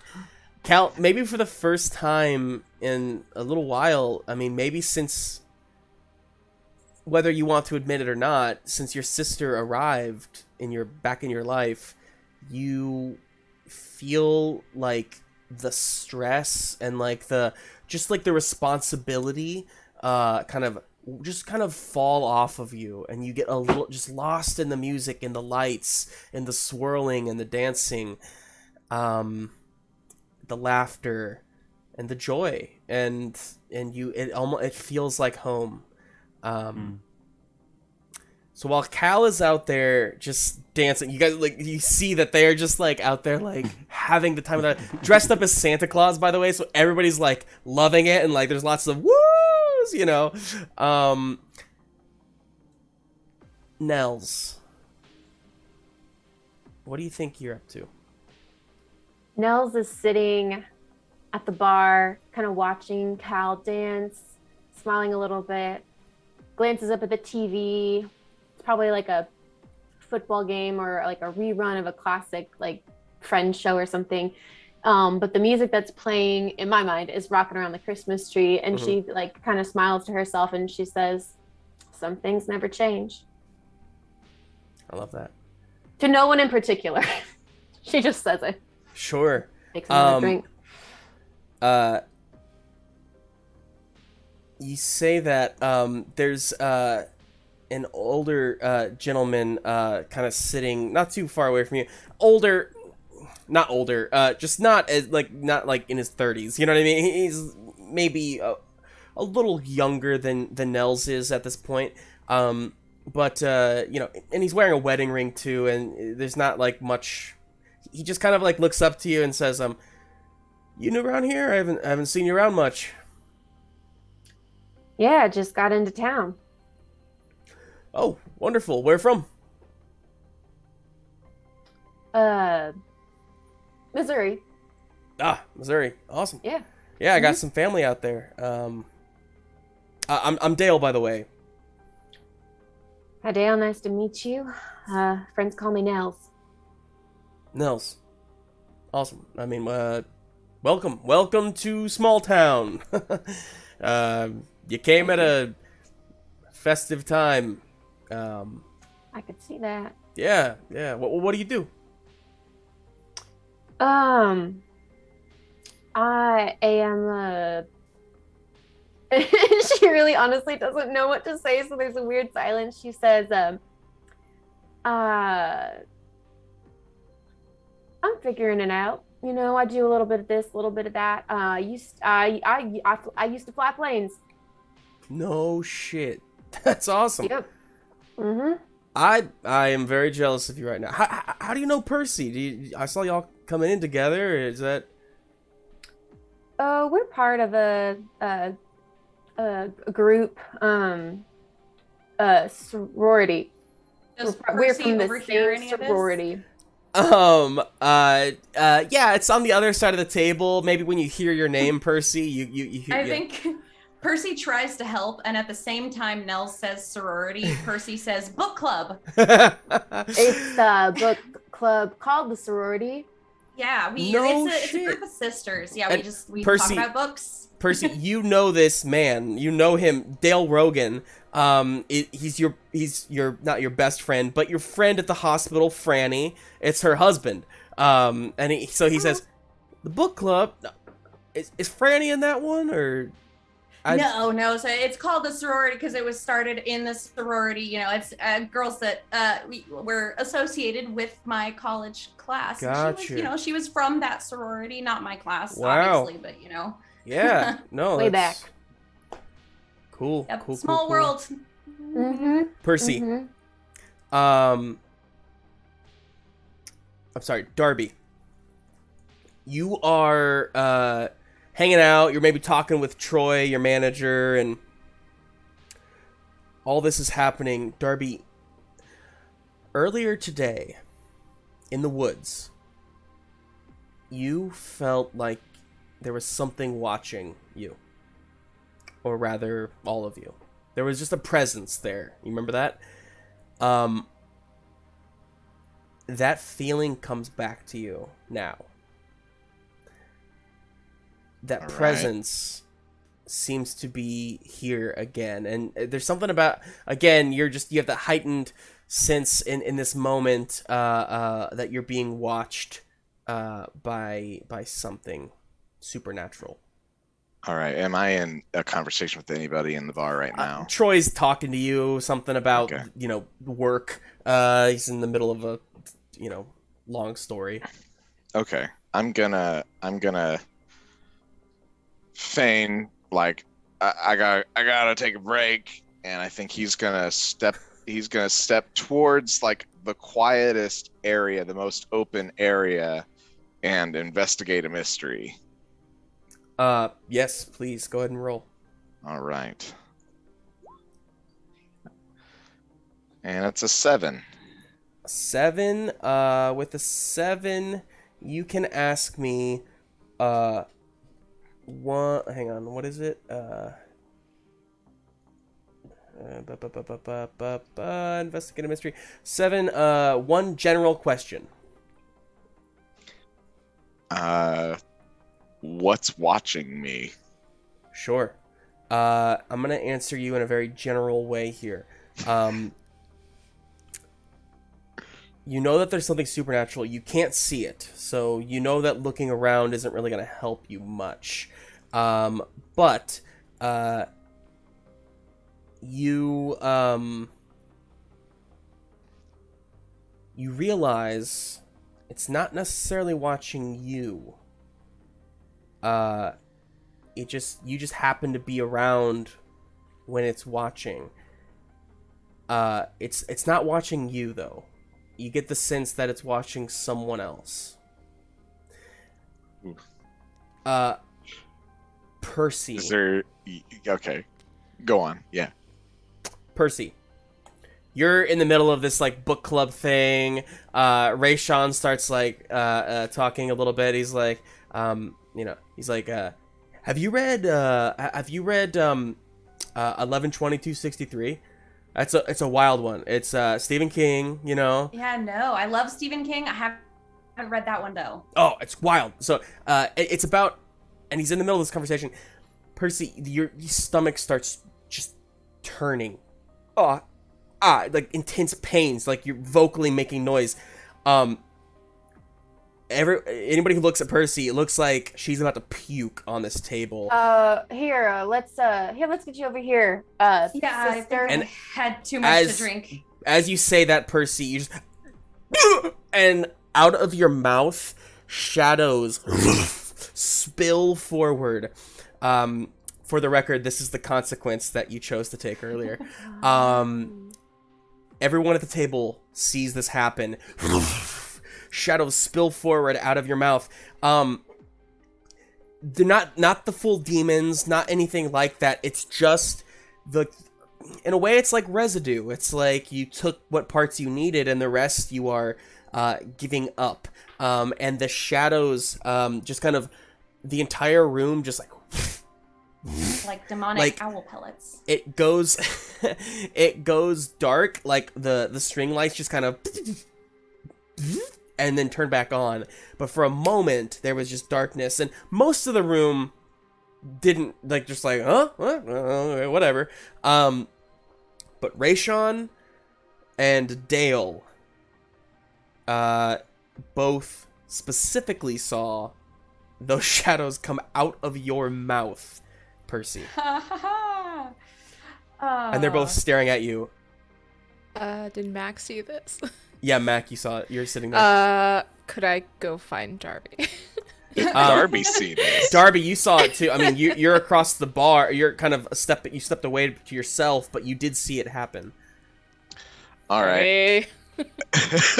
I think Darby's gonna see that and be like mid-drink and like spit it out, and then just see notice who noticed, and then he's just gonna, with all the eyes that are not on him, he's just gonna smash his glass and say, "Woohoo! 3 days till Christmas! Percy, take me out of here!" And I'm gonna have her like walking me along, and I'll be like, "Are you okay?" Yeah. I am okay. I think I'm okay. I don't know. Can we just tell whoever is still next to Rayshawn and Dale to get them as drunk as possible, please? They saw me, and I don't know what they're thinking, but we need to make sure they don't remember this night at all tomorrow. Max says, on it, and then proceeds to order a tray of shots. All right.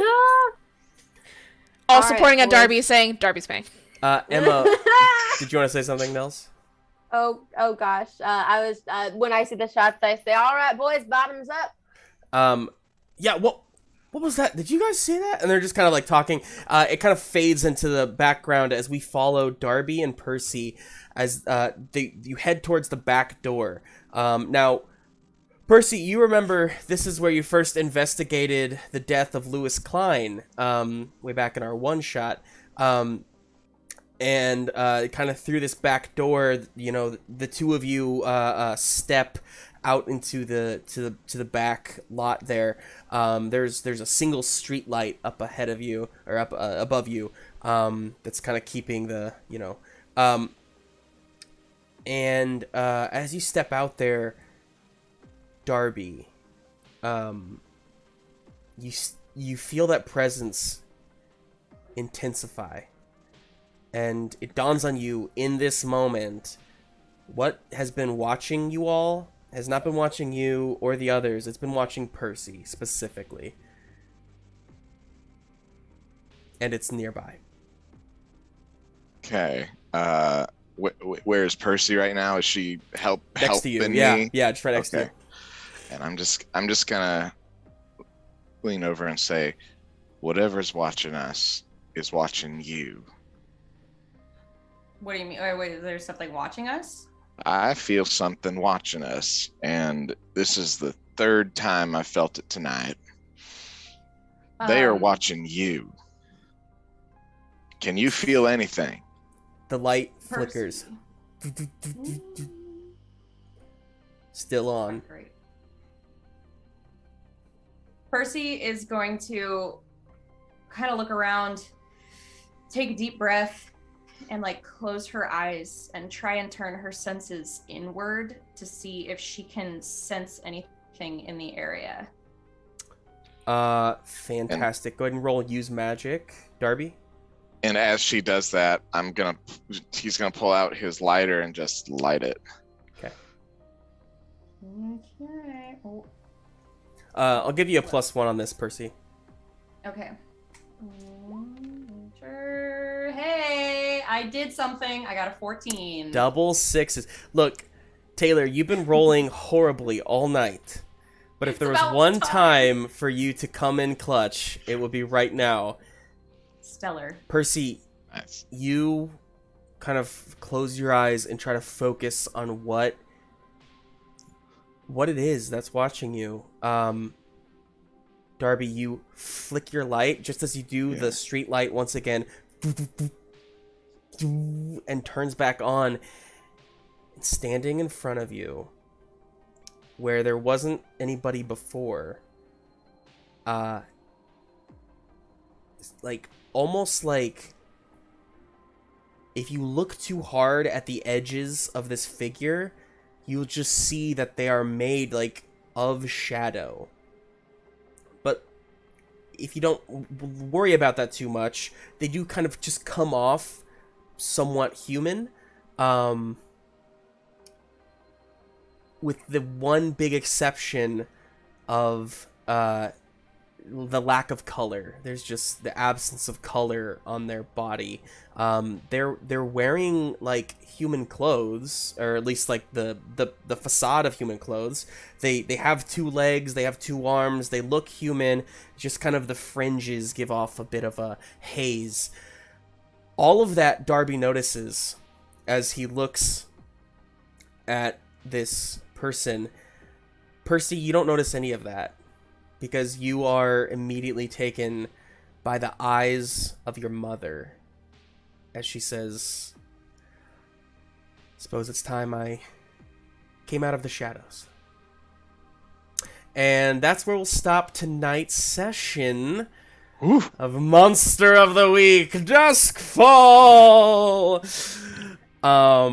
Cliffhangered. Cliff No. Hangered. Oh, And Hey, hammered, everyone. am I right?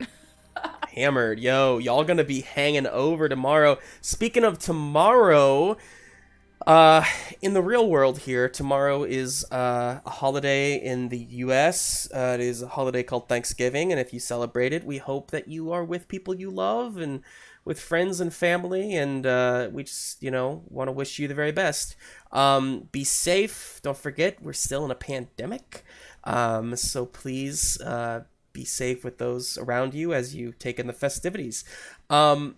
We will be back next week, same time, same channel, Wednesday, 7:30 Central, and we will continue this story then. Thank you so much to those of you who donated on Ko-fi. I did see notifications on my phone, but I couldn't see who they were from yet. I've been busy DMing, but thank you to those of you who did that. We are very, very, very, very thankful for your support. And in addition to that, thank you to everybody who followed, who watched, who gave bits and all that jazz. So, anything I missed, y'all? No? Cool. Follow on Facebook, Twitter, wherever you are on social media. Look up Ghostlight RPGs. We're there and we're doing updates. Absolutely. Yeah, the next show we'll be streaming will be this again a week from today, taking the holidays off this weekend. So thank you all very much for watching, and we'll see you next time. Until then, bye. Bye. Thank you.